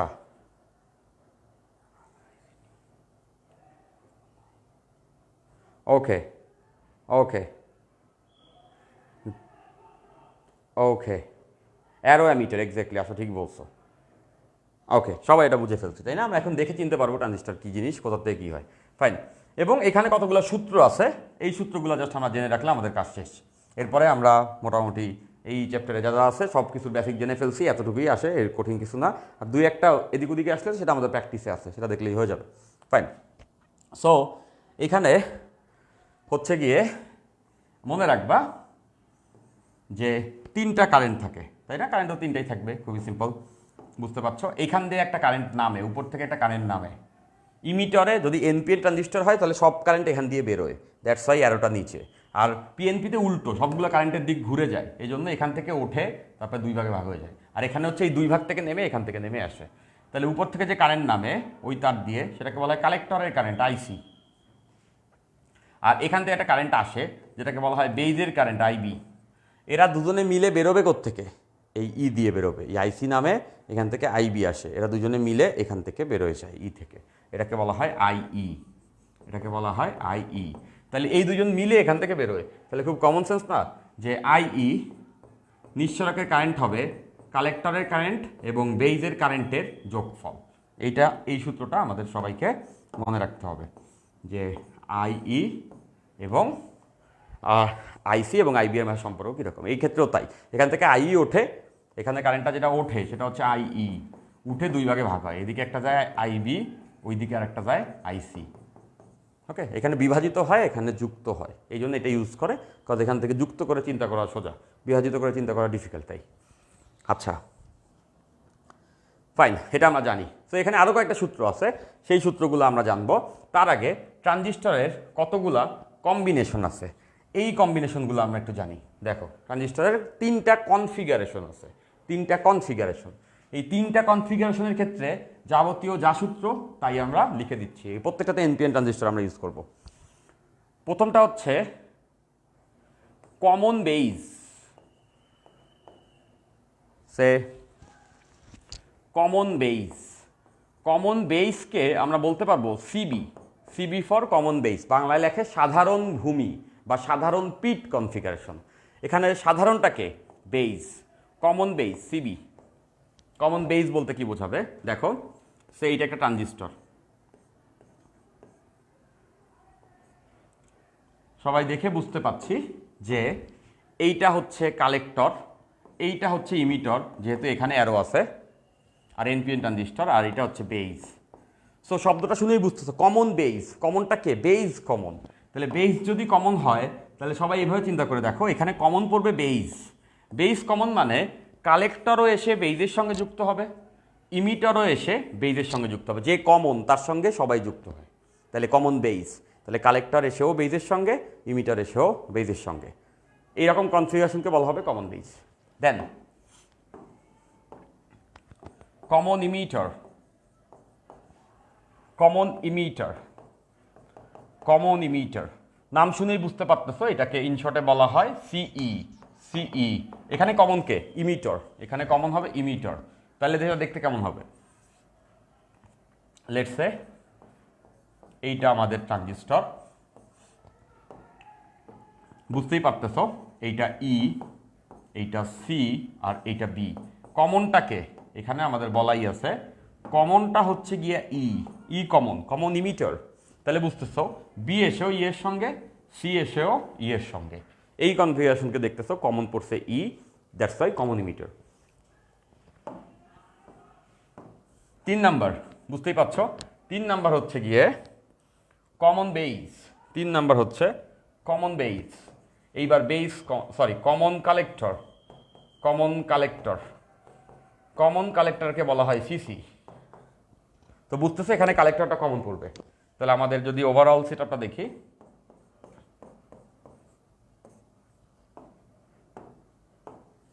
এইটা ইমিটর, এইটা বেইস, এইটা কালেক্টর। সো এইবার কমন পড়বে কে? এবার কমন পড়বে, আমরা বুঝতে পাচ্ছি এবার কমন পড়বে হচ্ছে কালেক্টর, ইনি কমন। তার মানে বেইস আইসাও কালেক্টরের সঙ্গে, ইমিটর আইসাও কালেক্টরের সঙ্গে। তাহলে এটা হচ্ছে কমন কালেক্টর। এই 3টাই কনফিগারেশন হতে পারে, এতটুকু সবার বোঝার কথা, এই 3টাই কনফিগারেশন হতে পারে। এখন 3 ক্ষেত্রে 3টা জিনিস আছে, একটু মনে রাখতে হবে। দেখো এখন মোস্ট ইম্পর্টেন্ট কথা, মনোযোগ দিয়ে শোনো। সেটা হচ্ছে এর নাম কালেক্টর। কালেক্টর মানে যেখান থেকে সংগ্রহ করি, কি সংগ্রহ করি? ভোল্টেজ বা কারেন্ট সংগ্রহ করি। ওকে, এখন তুমি চিন্তা করে দেখো, আম্পায়ার যে থাকে একটা খেলায়, যে আম্পায়ার থাকে সে কি? সে কমন না? সে এ দলেরও আছে, সে বি দলেরও আছে, দুই দলেরই পক্ষে সে আছে। এখন যে দলের পক্ষে ডিসিশন, সেই দলের পক্ষে সে সংকেত দেয়। সো যে কমন থাকে আম্পায়ার বা যে ডিসিশন দেয়, সে কিন্তু নিরপেক্ষ এবং সে কিন্তু কমন থাকে, তাই না? এখন চিন্তা করে দেখো, এইখানে কমনকে, কমন বেইস কমন মানে এখানে বেইস কিন্তু নিরপেক্ষ। বেইস এখানে কমন মানে বেইস নিরপেক্ষ, মানে বেইস না ইনপুট না আউটপুট। বেইস এখানে ইনপুটও না আউটপুটও না, সে কমন। ঠিক তেমন করে এখানে ইমিটর কি হবে? কমন। এখানে ইমিটর নিরপেক্ষ, এখানে ইমিটর নিরপেক্ষ, আর এইখানে কালেক্টর নিরপেক্ষ। কালেক্টর এখানে কিছুই না, না সে ইনপুট না সে আউটপুট। নিরপেক্ষ মানে সে ইনপুট আউটপুটে দেয়, যে কমন সে নিরপেক্ষ। এবার মনে রাখবা, সংগ্রহ করি সবসময় কোত্থেকে? সংগ্রাহক থেকে। আমরা আউটপুট সংগ্রহ করি না, যেমন বাগানে ফুল হয়েছে সংগ্রহ করি, এরকম একটা ব্যাপার আছে না, আউটপুটটা নিয়ে নিই। তো ব্যাপারটা এরকম যে আমরা সবসময় আউটপুট, ফলাফল সংগ্রহ করব কোত্থেকে? সংগ্রাহক থেকে। সংগ্রাহক নাম দিছে কেন? কারণ এখান থেকে আমরা সংগ্রহ করি, আউটপুট দেখি। তাহলে দেখো এ তো নিরপেক্ষ, তার মানে এ ইনপুটও না আউটপুটও না। তাইলে কালেক্টর তো আছে, তাহলে কালেক্টর কি হবে? যেখান থেকে আমরা সংগ্রহ করি, তার মানে এটা হবে আউটপুট, এখান থেকে যে ভোল্টেজ নেব সেটা আউটপুট। আর এইটা নিরপেক্ষ, তাহলে এটা কি হওয়া উচিত? এখানে ইমিটার হওয়া উচিত ইনপুট। নিশ্চয়ই বুঝতে পারছো। ঠিক তেমন করে এই জায়গাতে খেয়াল করো, ইমিটার নিরপেক্ষ, কালেক্টর তো আছে, কালেক্টর সবসময় কি হবে? Collector output. তাহলে এখানে বেস কি? এখানে বেস ইনপুট। এইখানে খেয়াল করে দেখো, কালেক্টর নিজেই নিরপেক্ষ। কালেক্টর যদি নিরপেক্ষ হয় তাহলে সংগ্রহ কোত্থেকে করবো? সংগ্রহ তো সবসময় কালেক্টর থেকে করি, বাট এখানে তো কালেক্টরই পড়ে গেছে নিরপেক্ষ, সে না আউটপুট না ইনপুট। দ্যাটস ওয়াই এই সার্কিটের কোনো কাজ নাই।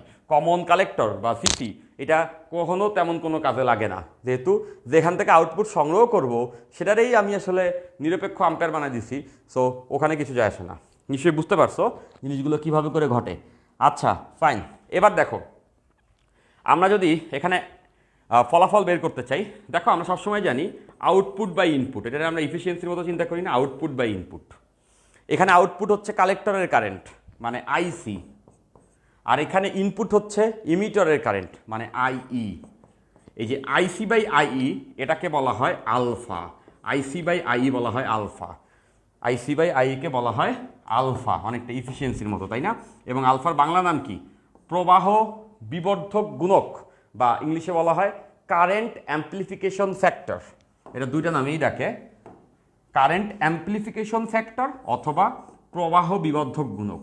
প্রবাহ বিবর্ধক গুণক, প্রবাহ বিবর্ধক গুণক মানে প্রবাহ কত গুণ বৃদ্ধি পাইছে, বুঝতেই পারতেছ।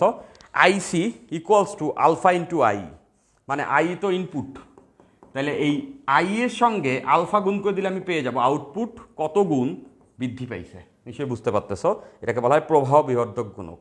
মানে ইনপুট কারেন্টের সঙ্গে এটা গুণ করে দিলে আমি পেয়ে যাবো আউটপুট কারেন্ট কত, মানে কত গুণ বেড়েছে। বুঝছি নিশ্চয়ই। এইখানটাতে খেয়াল করে দেখো, আইসি হচ্ছে আউটপুট, কালেক্টরে আউটপুট নেই, আর আইবি হচ্ছে ইনপুট। তাহলে এখানে যদি আমি আসলে প্রবাহ বিবর্ধন দেখি, তাহলে বুঝতেই পারছো output by input, output by input. তাহলে আউটপুটটা কত? আমাদের আউটপুট এখানে দেখতে পাচ্ছি কালেক্টরের কারেন্ট যেটা আইসি, আর ইনপুট হচ্ছে বেজের কারেন্ট যেটা আইবি। তাহলে এইটাকে বলা হয় বিটা, এইটাকে বলা হয় বিটা, এবং বিটারও অনেক নাম আছে, যেটা ইংলিশ নেম আছে কারেন্ট গেইন, এবং বাংলায় এটাকে আমরা বলি প্রবাহ লাভ। এটাকে বলি প্রবাহ লাভ, একদম খাস বাংলা করে রাখছে, কজ এরপরে কিন্তু আর ফিজিক্সের কোনো বাংলা বই নাই, তাই না? সেমিকন্ডাক্টরের পরে আর ফিজিক্স নিয়ে বাংলায় লেখা কিছু নাই। সো এই চ্যাপ্টারের জিনিসটাও বাংলায় ছিল না। সো বাংলা অনুবাদ কেমনে করবে? ওরা কি করছে, ইংলিশ নামটা ডিরেক্ট বাংলা করে দিচ্ছে, কারেন্ট গেইন নাম দিয়েছে প্রবাহ লাভ। That's it, fine. তাহলে alpha equals to IC by I, beta equals to IC by IB, beta equals to IC by, আচ্ছা ফাইন, গুড, ভেরি গুড, এটা আমরা সবাই জানতাম। সো এই হচ্ছে টোটাল ফর্মুলা, আলফা বিটা এবং হচ্ছে আমাদের ওই IC plus IB equals to I, এটা জানা চলবে। এখন এখানে একটা সম্পর্ক আসে, যে সম্পর্কটা এইগুলাকে ইউজ করে বানানো যায়, আলফা এবং বিটার মাঝে সম্পর্ক। সো এটা আমি ডিরেক্টলি তোমাদেরকে বলে রাখতে পারি, আলফা বিটার মাঝে সম্পর্ক এভাবে মনে রাখবা, আলফা বিটার মাঝে সম্পর্ক এরকম হয় 1 by alpha minus 1 by beta equals to 1। ওদের ওই সমীকরণগুলো মিলাইলে এই সম্পর্কটা আসে, 1 by alpha minus 1 by beta equals to 1। এখন এইটার থেকে অনেক রকমভাবে লেখা যায়, যেমন এখান থেকে লেখা যায় alpha equals to beta divided by 1 plus beta, এক পাশে আলফা রেখে বাকি জিনিস অন্য পাশে পাঠাইলে ওটা হয়। আবার এভাবেও লেখা যায় বিটা ইকুয়ালস টু হচ্ছে আলফা 1 মাইনাস আলফা, এক পাশে বিটা রেখে অন্য পাশে পাঠাইলেও হয়। সো এই দুইটা প্যাচ লেগে যায়, কোথায় মাইনাস কোথায় প্লাস, এই জন্য আমি এইটা মনে রাখি 1 by alpha minus 1 by beta equals 1। ওখান থেকে ট্রান্সফার করলে ওইগুলো হয়ে যায় সবগুলো। নিশ্চয়ই সবাই এতটুকু বুঝতে পারছি। Okay fine, clear, fine clear. তো আমরা সব পড়ে ফেলছি, ট্রানজিস্টরে যেখানে যা ছিল সবগুলো সূত্র পড়ে ফেলছি। আমাদের সিলেবাসে এতটুকুই আছে। আমার এখানে পড়ানোর অনেক কিছুই ছিল, বাট ওগুলো আমি পড়াবো না, কতগুলো তোমরা জানো না, তোমাদের দরকারও নাই, তোমাদের সিলেবাসও নাই। ফাইন, আচ্ছা, তো সোফার আমরা সব বুঝে ফেলছি, এতটুকু বুঝলেই চলবে। এরপর আমরা কিছু এমসিকিউ সলভ করলে আমাদের এই ক্লাসটা গুছায়া যাবে। আচ্ছা, তানজিম সিয়াম বলছো এইচএসসিতে এটা স্কিপ করে ভুল করছে, অনেক মজার মজার জিনিসগুলো জানা থেকে বঞ্চিত হলাম। চিল, বেশি বঞ্চিত হওয়া নাই, এতটুকু জানছো তো জানছো, এরপরে যখন তুমি ভার্সিটিতে পড়বা, টিপলি নিয়ে পড়লে বা সিএসসি নিয়ে পড়লে বহুত জানবা এটা নিয়ে। আচ্ছা, রংপুরে বৃষ্টি পড়া শুরু হলো বলছো, আমাদের এখানে ঢাকায় বৃষ্টি হচ্ছে তো হচ্ছে, আজকে সারাদিন বৃষ্টি, ঘুম থেকে উঠতেই ইচ্ছা করছিল না আজকে। ফাইন, মুনিয়ামুন বলছো ক্লিয়ার, রাতি খান, ফারজানা, শান্ত, আবির, এরা সবাই বলছো ক্লিয়ার। ওকে, নাহিদা ইসলাম বলছো যে ফিজিক্স আর হবে না, ফিজিক্সের ক্লাস আজকে শেষ, আমাদের এই প্রোগ্রামের আজকেই শেষ। Good, very good. আচ্ছা ফাইন, মাফি বলছে যে একটা স্কিপ করে ভুল করছো, ভুল কিছু করো না, যতটুকু পড়া আছে ততটুকু আমাদের এখানে পড়া হয়ে গেছে। তাহলে চলো এই পর্যায়ে আমরা কয়েকটি প্রবলেম সলভ করে নেই। আজকে আমি বই থেকেই একদম ডিরেক্ট ছবি তুলে রেখে দিছি, যেগুলো এর আগে আসছে ওইগুলাই আমরা আজকে সলভ করব। যেমন দেখো, একটা এমসিকিউ এর কথা আমি প্রথমেই বলেছিলাম, ওটাই শুরুতেই আমি রাখছি। এই যে এটা আসছে ডিউতে, তোমরা আগের দিন আমারে বলতেছিলা যে এটা ডিউর কোশ্চেন, কি যেন একটা কমেন্ট করছিল, আমার খুব মন খারাপ হয়েছিল। সো দ্যাটস ওয়াই আজকে দেখো চমৎকার, আজকে আমি একদম এভিডেন্স সহ, ঢাকা ইউনিভার্সিটি এটা আসছে, এটা 21-22 আসছে, এই জন্য এখানে আছে। ফাইন, এখানে কি বলছে যে একটি ব্রিজ রেকটিফায়ার, মনে রাখবা ব্রিজ রেকটিফায়ার মানে যেটাতে ফুল ওয়েভ রেকটিফিকেশন হয়। ব্রিজ রেকটিফিকেশন মানে ফুল ওয়েভ রেকটিফিকেশন, এই নামটাও শিখে নিলাম। ব্রিজ রেকটিফিকেশন মানে ফুল ওয়েভ রেকটিফিকেশন বর্তনীতে ইনপুট সিগন্যালের কম্পাঙ্ক হচ্ছে 50 হার্জ। ইনপুট সিগন্যালের কম্পাঙ্ক মানে এফ ইনপুট, যেটা হচ্ছে 50 হার্জ। তাহলে আউটপুট সিগন্যালের কম্পাঙ্ক কত? আমি একটু আগেই করা দিচ্ছি তোমাদেরকে, কত হবে? 100। D, answer D.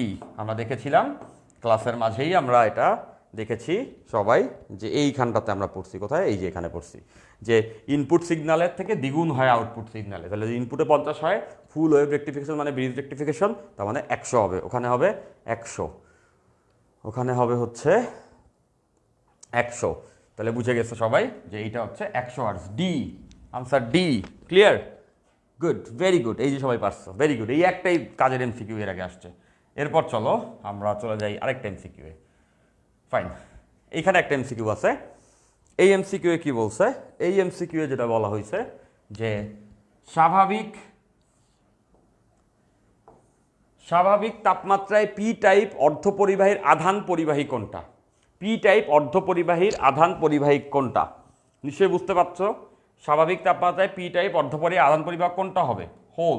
আমরা এটা জানি যে পি টাইপ অর্ধপরিবাহীর আধান পরিবাহক হচ্ছে গিয়া হোল। আমি আজকে এই ক্লাসে দেখাইছি পি টাইপ যে পদার্থ থাকে এর ভিতরে কতগুলো হোলস থাকে, কতগুলো এরকম হোলস থাকে। সো এইটা হচ্ছে পি টাইপের আধান পরিবাহী। আচ্ছা, বলছো দেখি না, ক্যামেরাটা একটু সরাইলে মনে দেখতে পারতা, একটু কোনায় হয়ে গেছে জিনিসটা, এটা একটু কোনায় হয়ে গেছে। আচ্ছা, সো বলে দিলাম যে পি টাইপ বোঝা যায় না বলছো, প্যারা, দাঁড়াও ক্যামেরাটা একটু সরায় দেখি।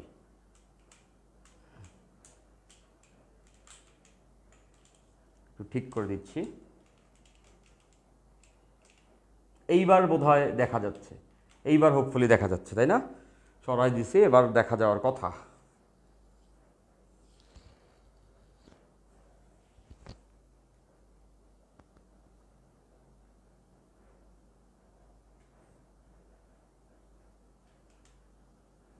আচ্ছা, দেখো এবার দেখতে পারবা।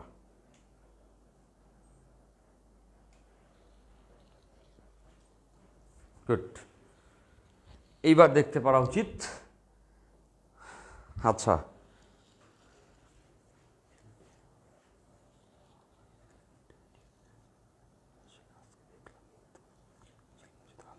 এক্স্যাক্টলি এই যে বলছো সিরাজ বলছো ভাইয়া কালকে যে ফিল্মের পুরত্ব পড়াইছিলেন ওইটা প্রশ্নতে ডিউতে 15-16 সেশনে আসছিল, আজকে দেখলাম কিন্তু কোনো সলিউশন ছিল না, শুধু আনসার দেওয়া ছিল, এই জন্যই আমি ওইটা সলিউশন করাই দিছিলাম তোমাদেরকে। আচ্ছা ফাইন, এবার দেখা উচিত, এবার সবাই দেখতে পাচ্ছ। ওকে, গেল এইটা। আজকে আমরা কয়েকটাই এমসিকিউ সলভ করবো যেগুলো এর আগে আসছে, একদমই অল্প, এই জন্য এত থিওরি পড়াই নিয়েছি। এখন এখানে বলছে বাইনারি সংখ্যা এত থেকে বাইনারি সংখ্যা এত বিয়োগ করো। সো এই টাইপের কোশ্চেন এটা ডিউতে আসছে দেখে আমি নিছি, বাট এই বাইনারির বিয়োগ এখন আর আসে না। তার কারণ হচ্ছে এগুলো আইসিডিতে চলে গেছে, এই চ্যাপ্টারে এইগুলো আসতো যখন আইসিডিতে ছিল না, আইসিডি সাবজেক্টটাই ছিল না যখন। সো এখন আইসিডি সাবজেক্ট আছে, এই জন্য এটা চলে গেছে আইসিডির মধ্যে, এই জন্য এখান থেকে আর আসে না। তারপরেও বাইনারি বিয়োগ করতে হবে, করে ফেলি। দেখো সংখ্যাটা কি, 1 0 1 1 1 1 0 1 1 0 1 0 1, এটা থেকে বিয়োগ করতে হবে ওইটা 1 1 0 0 1 0 0 1, এটা বিয়োগ করতে হবে। এখন বিয়োগ কীভাবে করে বাইনারি আমরা সবাই জানি, তো চলো করি। 1 থেকে 1 বিয়োগ করলে 0, এই 0 থেকে 1 বিয়োগ করা যায় না, এই জন্য 1 আনতে হয়, 1 আনলে 10, বাইনারিতে 1 নিলে 10, 10 থেকে 1 বিয়োগ হলে বাইনারিতে 1 হয়, 10 মানে 2। আমরা জানি বাইনারিতে 0 মানে 0, 1 মানে 1, আর 10 মানে 2, তাই না? এর বেশি আর কোনো ডিজিট নাই। তো দেখতেছো 0 থেকে 1 বিয়োগ হয় না, 1 নিয়ে নিছি ওখানে, 10 থেকে 1 বিয়োগ মানে 2 থেকে 1 বিয়োগ মানে 1, ওই 1 আবার এখানে নামায় যোগ করতে হবে, যেহেতু হাতে আছে, ওই 1 এখানে যোগ করলে এখানে চলে আসবে 1, এই 1 আর উপরের 1 বিয়োগ করলে 0, তারপরে এই 0 থেকে 0 বিয়োগ করলে 0, 1 থেকে 1 বিয়োগ করলে 0, আর বাকি সব বসে যাবে 1 0 1। তাহলে এইটা হবে, এইটা কই আছে, 1 0 1 3টা 0, 1 0 1 3টা 0 1 0, মানে বি। এটার আনসার হবে হচ্ছে বি, এটার আনসার হবে বি। ওকে, এখনও দেখা যায় না, এটা তো হওয়ার কোনো কারণ নাই। এই আমি তো দেখতেছি আমার ফোনে, এই যে দেখো, এই যে দেখা যায় না বলতেছো তোমরা, মজা নিচ্ছ, আমার ফোনে আমি দেখতেছি তো, এই যে দেখা যাচ্ছে। আচ্ছা ফাইন, আচ্ছা মিম বলছো আইসিডি সব ভুলে খেয়ে ফেলছি, তো আইসিডি ভুলে খেয়ে ফেলে সমস্যা নেই, এই কোশ্চেনগুলো আর আসবে না, এটা হচ্ছে প্রথম কথা। এগুলো আসবে না, তার কারণ খুবই সিম্পল, এগুলো যে যুগে আসছে, এটা যে দেখছিলাম ওই পাশে লেখা ছিল কত সালে আসছে ডিউতে, সো সেই যুগে আইসিডি ছিলই না, তো তখন শুধুমাত্র এই ফিজিক্সের পিছনে ছিল, এই জন্য আসছে, এই জন্য আমি এটা একটা করাই দিচ্ছি, দ্যাটস ইট। ফাইন, এবার আসো পরেরটা। আচ্ছা এইটা ভালো কোশ্চেন, এইটাও আইসিডির কোশ্চেন, তারপরেও এখানে রাখছে, এটা যেহেতু আসছে আমরা এটা বুঝতে পারবো, এখান থেকেই বুঝতে পারবো। দেখো বলছে, এই চিত্রটা দিয়ে বলছে এটি কোন গেটের সমতুল্য, এটি কোন গেটের সমতুল্য, এটি কোন গেটের সমতুল্য। চিত্রটা আমি এঁকে দিচ্ছি যারা দেখতে পাচ্ছ না। ফাইন, এইটা কোন গেটের সমতুল্য, এই সার্কিটটা, সেটা আমাদেরকে বের করতে হবে। এখানে একটা ভালভ আছে, এখানে একটা ভালভ, এটা একটা বাতি, এখানে বাতি লাগায় দুইটা রাস্তা করছে, আর এই হচ্ছে আমাদের সার্কিটটা। হ্যাঁ, এটা দেওয়া আছে। বলছে এইটা কোন গেটের সমতুল্য। এখানে এই বিন্দুর নাম এ, এই বিন্দুর নাম বি। এখন বেসিকলি খেয়াল করে দেখো যে এই বাতিটা জ্বলবে কখন, এই বাতি জ্বলবে কখন, এই বাতি জ্বলার কন্ডিশন কি, কারেন্ট আসলেই জ্বলবে। এখন চিন্তা করে দেখো কতগুলা কেসে এই বাতিগুলো জ্বলবে আমি বের করি। এ বি এর ক্ষেত্রে দেখো এ বি আর বাতি জ্বলা, এইটা হচ্ছে আমাদের আউটপুট। বাতিটা জ্বলে উঠছে মানে আউটপুট পাইছি, না অন্ধকার মানে পাইনি।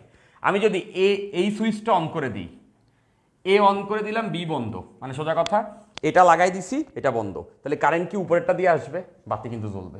সবাই দেখো এ যদি যুক্ত করে দিই, কারেন্ট উপরেরটা থেকে আসা, বাতি জ্বলবে, বি তো খোলা। তার মানে A1 আর B0, 1 মানে এটা বন্ধ করে দিছি, A1 B0 যদি হয় তাতে কিন্তু কারেন্ট উপরের রাস্তা দিয়ে যাবে, তার মানে বাতি জ্বলবে। এরপর আমি যদি বি যুক্ত করে দিয়ে খোলা রাখি, তাহলে তারপরে বি এর রাস্তা দিয়ে আসতে পারবে, মানে A0 B1, তাতেও বাতি জ্বলবে, মানে 1। নিশ্চয়ই বুঝতে পারছো সবাই?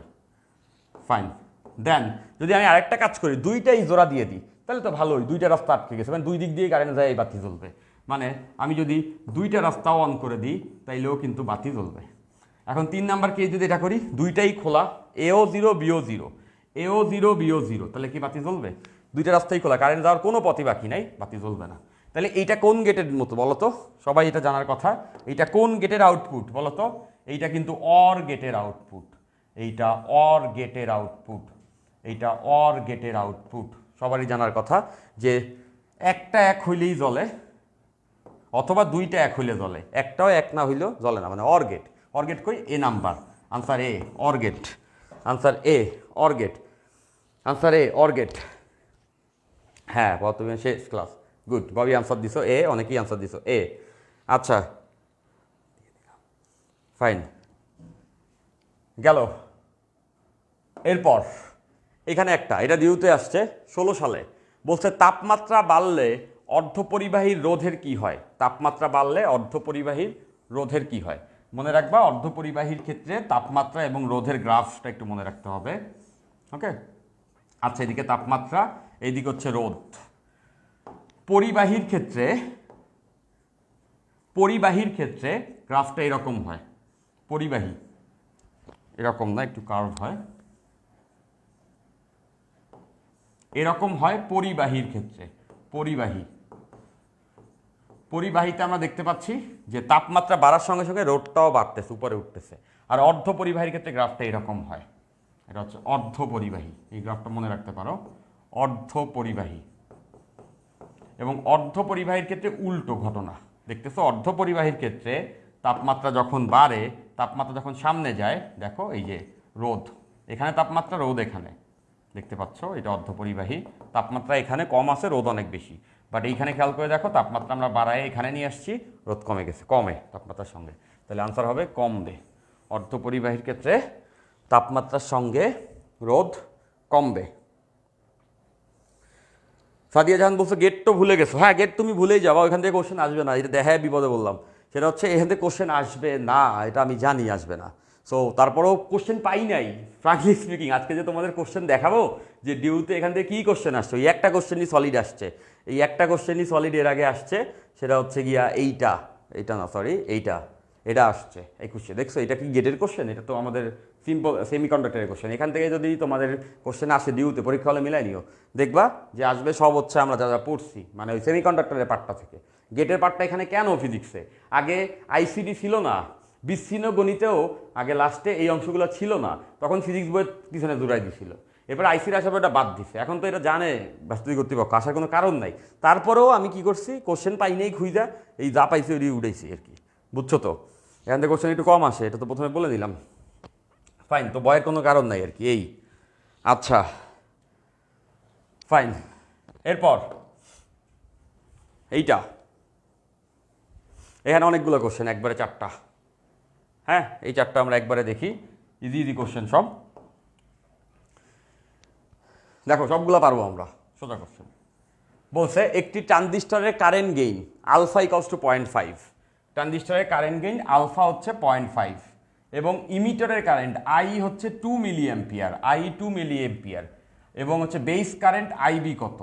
বেস কারেন্ট আইবি কত। তো দেখো আমাদের এখানে চাইছে base current IB, okay, base current চাওয়া হয়েছে, আমাদের আলফা দেওয়া আছে, আলফার ভ্যালু আমরা জানি, দেখতে পাচ্ছি 0.5, আলফার ভ্যালু দেওয়া আছে 0.5। এখন আলফা ইকস টু কি জানা আছে, alpha equals to IC by IE, আমরা একটু আগেই দেখছি alpha equals to IC by IE, যেটা ইকস টু 0.5। এখন আইই এর ভ্যালু দেওয়া আছে, আইই এর ভ্যালু দেওয়া আছে যেটা 2 মিলি অ্যাম্পিয়ার, তাহলে আইই এর ভ্যালু 2 মিলি অ্যাম্পিয়ার, তাহলে IC by 2 milliampere equals 0.5। তাহলে এখান থেকে বুঝতেছো আইসি ইকুয়ালস টু আসবে 1 মিলি অ্যাম্পিয়ার। এখন কথা হচ্ছে আইসি তো চাই না, চাইছে আইবি, তাহলে আইবি কেমনে পাবো, আইবি আমরা জানি যে সবাই জানার কথা, আইবি ইকুয়ালস টু হচ্ছে আইই মাইনাস আইসি, যেহেতু IC plus IB equals to IE, তাহলে আই থেকে আইসি বিয়োগ করলে আইবি। তো আই তো দেওয়াই ছিল, আইই হচ্ছে কত 2 মিলি অ্যাম্পিয়ার, 2 মিলি অ্যাম্পিয়ার, আর আইসি এর ভ্যালু হচ্ছে 1 মিলি অ্যাম্পিয়ার, তাহলে বিয়োগ করলে 1 মিলি অ্যাম্পিয়ার।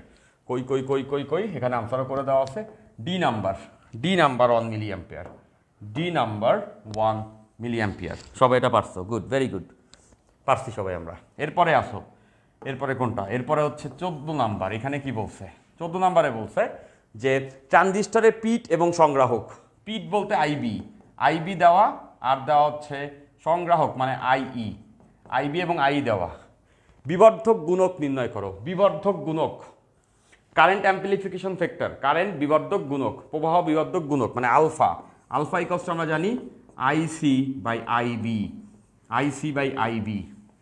এখন আমাদের আইসি তো দেওয়া নাই, আইবি দেওয়া আছে আর আইই দেওয়া আছে, নিচে আইবি এর ভ্যালু দেওয়া, আইবি এর ভ্যালু হচ্ছে 5 10 to the power -4, 5 10 to the পাওয়ার -4, এটা হচ্ছে আইবি এর ভ্যালু। এখন আইসি তো দেওয়া নাই, আইসি কেমনে বের করবো, আইসি কস্ট আমরা জানি, IC equals to IE minus IB, IE minus IB, IE এর ভ্যালু দেওয়া আছে যেটা 1 10 to the power -3, 1 10 to the power -3 minus IB এর ভ্যালু দেওয়া আছে যেটা হচ্ছে 5 10 to the power -4, 5 10 to the পাওয়ার -4, আর নিচে আসছে 5 10 টু দি পাওয়ার -4।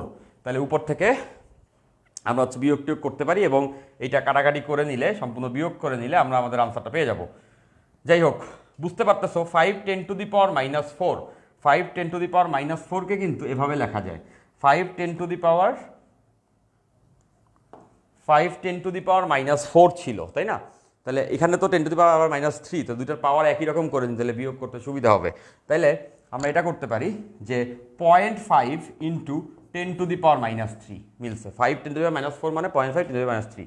তাহলে যেটা হবে সেটা হচ্ছে 1 থেকে 0.5 যদি বিয়োগ হয়, 1 থেকে 0.5 বিয়োগ হলে এখানে থাকবে 0.5 into 10 to the power -3 divided by হচ্ছে 5 ইন্টু 10 টু দি পাওয়ার -4। এবার ক্যালকুলেশন করা সোজা, 5 দিয়ে 0.5 রে কাটলে আসবে হচ্ছে 10, তাহলে উপরে থাকবে হচ্ছে 10 টু দি পাওয়ার -2, আর নিচে আছে 10 টু দি পাওয়ার -4।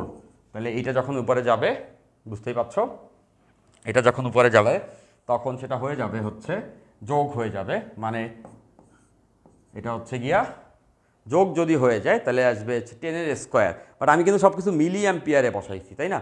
সব কিছু আমরা এখানে যখন বসাইছি তখন কিন্তু মিলি অ্যাম্পিয়ারে বসাইছি। সো বুঝতেই পারছো যে ক্যালকুলেশনে কোথাও একটা ভুল হয়েছে, আই গেস ক্যালকুলেশনে কোথাও একটা ভুল হয়েছে, আমি একটু কারেক্ট করার চেষ্টা করি। এখানে ছিল 10 টু দি পাওয়ার -4, তাহলে একটা নিচে আসছে 0.5 বিয়োগ করলে 0.5 এটা ভাগ করলে 10, তাহলে এটা উপরে গেলে থাকে, এখানে যদি উপরে যায় এটার সঙ্গে যদি যোগ হয় তাহলে থাকবে হচ্ছে 10, আর উপরে আছে 10, 100।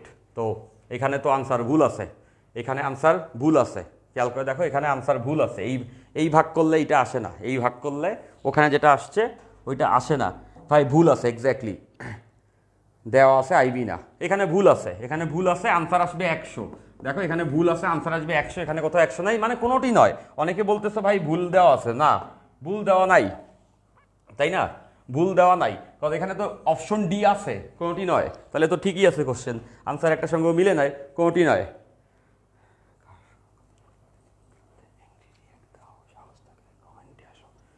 আচ্ছা ফাইন, ওকে ওকে, সো এটা সবাই বুঝতে পারছে, এখানে কোনোটি নয় আনসার, কারণ আনসার আসবে 100। এরপরে আসো 15 নাম্বার, এরপরে হচ্ছে গিয়া 15 নাম্বার। 15 নম্বরে কি বলা হয়েছে? এখানে বলা হয়েছে ট্রানজিস্টরের সাধারণ পিট সংগ্রহ, সাধারণ পিট সংযোগে। সাধারণ পিট সংযোগ মানে বুঝতেছো? পিট মানে কমন বেইস, সাধারণ পিট সংযোগ, সাধারণ পিট, পিট মানে বেইস, কমন বেইস সংযোগ রয়েছে। নিঃসারক প্রবাহ দেওয়া আছে, আই দেওয়া আছে, নিঃসারক প্রবাহ এত এবং পিট প্রবাহ আইবি এবং আই দেওয়া আছে। বলছে আলফা নির্ণয় করো। আরে দূর, এটি তো কোনো অঙ্কই না, এখানে চ্যাপ্টারে কোনো অঙ্কই অঙ্ক না, আলফা বের করতে বলছে। আলফা ইকলসটা আমরা জানি IC/IE। সো আমাদের IE এর ভ্যালু বলা যেটা 0.86, যেটা হচ্ছে 0.86 মিলি অ্যাম্পিয়ার। আর পিট IB দেওয়া আছে, আমাদের লাগবে IC ইকলসটা আমরা জানি IE-IB। তাহলে এখান থেকে বুঝতেছ 0.86 মাইনাস IB এর ভ্যালু দেওয়া আছে 0.05, এটা হচ্ছে 0.05 ডিভাইডেড বাই 0.86। সো এখন এই ভাগটা করা যাবে। এটা যদি আমরা বিয়োগ করি, এটা বিয়োগ করলে আসবে 0.8 অন ডিভাইডেড বাই 0.86। সো দেখেই বুঝতেছে এটা থেকে একটু ছোট, দেখো প্রায় সমান একটু ছোট, মানে 90%-এর অ্যাবাভ আসবে। দেখো এই এটা 81, এটা 86, মানে একটু ছোট, 1-এর থেকে কম আসবে, বাট 0.9 সামথিং আসা উচিত। তাহলে দেখো এখানে ক্যালকুলেশন 1-এর থেকে কম আসবে, মানে এইটা হবে না। সবাই বুঝতে পারছো? দেখো আমি কিন্তু ক্যালকুলেশন করি না, 1-এর থেকে কম আসবে, নিচেরটা বড়, এইটা হবে না, এইটাও হবে না, এটা 2 আরও বড়, এইটাও হবে না 17, এটা তো আরও বড়। তাহলে এটা না করেই কিন্তু বলা যেত ডি। দেখছো ক্যালকুলেশনের সময় করা লাগে না, দেখেও বুঝতেছি 0.8 অনকে 0.86 দ্বারা ভাগ করলে 1-এর থেকে একটু কম আসবে, যেহেতু কাছাকাছি, দ্যাট মিনস 0.9 ঘরে আসবে। তো আনসার ডি। আমরা কিন্তু ক্যালকুলেশন এখানে করি নাই, এই জিনিসগুলো মাথায় রাখবে, এগুলো মাঝে মাঝে হেল্প করে। ওকে, আচ্ছা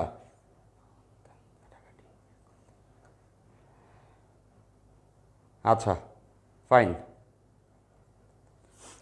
এরপর হচ্ছে একজনে বলতো যে 16 নম্বরে আনসার দেওয়া নেই, এগুলো ছবি তুলছি দেখে, এগুলো আনসার দেখা সবাই আনসার করতেছিল, এটার আবার কেটে রাখছি ওখান থেকে। আচ্ছা, তো দেখো ট্রানজিস্টরের IB দেওয়া আছে, IB, এবং দেওয়া আছে IC হলে প্রবাহ লাভ কত? সো প্রবাহ লাভ মানে B, কারেন্ট প্রবাহ লাভ, কারেন্ট গেইন ভি কস্ট হচ্ছে IC/IB। এখন এখানে IB এর ভ্যালু দেওয়া, IC এর ভ্যালু দেওয়া। তাহলে IC এর ভ্যালু হচ্ছে 1 মিলি অ্যাম্পিয়ার, IB এর ভ্যালু হচ্ছে 0.02, এটা হচ্ছে 0.02। তার মানে তুমি বুঝতেছো যে এইটা যদি আমি ক্যালকুলেশন করি, বুঝতেই পাচ্ছি এটা 2 দ্বারা এটাকে ভাগ করলে আসবে, নিচে তো 100 দ্বারা ভাগ, 100 উপরে 2 দ্বারা ভাগ করলে 0.5 ইন্টু 100 মানে 50। কোথায়? D 50 D. ওকে, হোপফুলি সবাই এটা বুঝতে পারছি। ফাইন।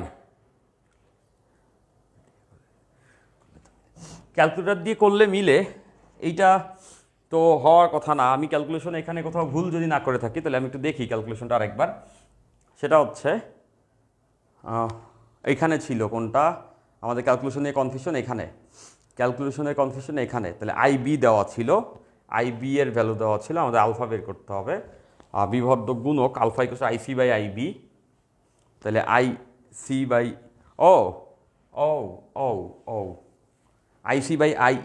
এটা ছিল IC/IE। একটু খেয়াল করো সবাই, আমি বোধহয় ক্যালকুলেশনে ভুল করছি, তোমরা অনেকে বলতেছো, সো আমি একটু চেক দিই, ভুল হলে ডেফিনেটলি এখন ঠিক বের করা যাবে। আচ্ছা, IC/IE, IE এর ভ্যালু বলা ছিল 10⁻³ আচ্ছা, আমি এখানে ভুল লিখছি, 10⁻³ IE এর ভ্যালু। আমি দেখো এখানে IB বসাইছি, এই জন্য ভুল হয়েছে। আচ্ছা, তাই না বলি যে কী কাহিনী, মিলে না কেন, এগুলো সব মুছি। আমি একটু ডেটা ভুল বসাইছি, দ্যাটস মাই ফল্ট। ফাইন। আচ্ছা, সো এবার মিলবে। দেখো IE এর ভ্যালু বলা ছিল 1 × 10⁻³ মানে এখানে 10⁻³ আসবে। তারপরে এখানে IE এর ভ্যালু 10⁻³ 1 × 10⁻³ মানে 10⁻³ আর এখানে IB এর ভ্যালু হচ্ছে 5 × 10⁻⁻4 ডিভাইডেড বাই 10⁻³ সো এটা আমারই মিস্টেক ছিল। সো এবার ক্যালকুলেশন খুবই সোজা। এবার ক্যালকুলেশন আমরা এভাবেই করতে পারি, এটা দ্বারা এটা ভাগ করলে 1, বুঝতেছে, এটা দ্বারা এটা ভাগ করলে 1, তারপরে এটারে ভাগ করতে হবে, পরেরটারে যখন ভাগ করবো 5, আর এটা যখন ভাগ করবো যোগ হয়ে যাবে, যোগ হয়ে গেলে থাকবে 10⁻5 ইন্টু এটা ভাগ করে দিলে 10। আচ্ছা, 10⁻⁻1, এটা যোগ হয়ে গেলে 10⁻1। সো 10⁻⁻1 যদি হয়, বাকিটা আমরা সবাই বুঝতে পারছি। এইটারে আমরা এভাবে লিখতে পারবো আচ্ছা, তাও তো মিলছে না। 1 মাইনাস 0.5, 1 মাইনাস 0.5, তাহলে সেই ক্ষেত্রে আনসার আসে 0.5।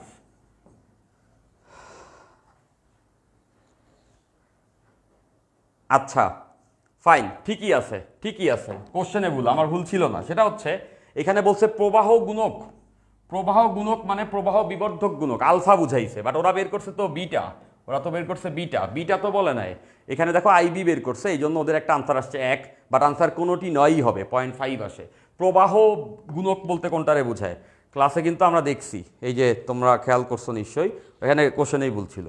দেখো প্রবাহ বিবর্ধক গুণক, এই যে প্রবাহ বিবর্ধক গুণক, এইটা দ্বারা বোঝায় আলফা, কারেন্ট অ্যাম্প্লিফিকেশন ফ্যাক্টর, আর বিরে বলা হয় কারেন্ট গেইন, প্রবাহ লাভ।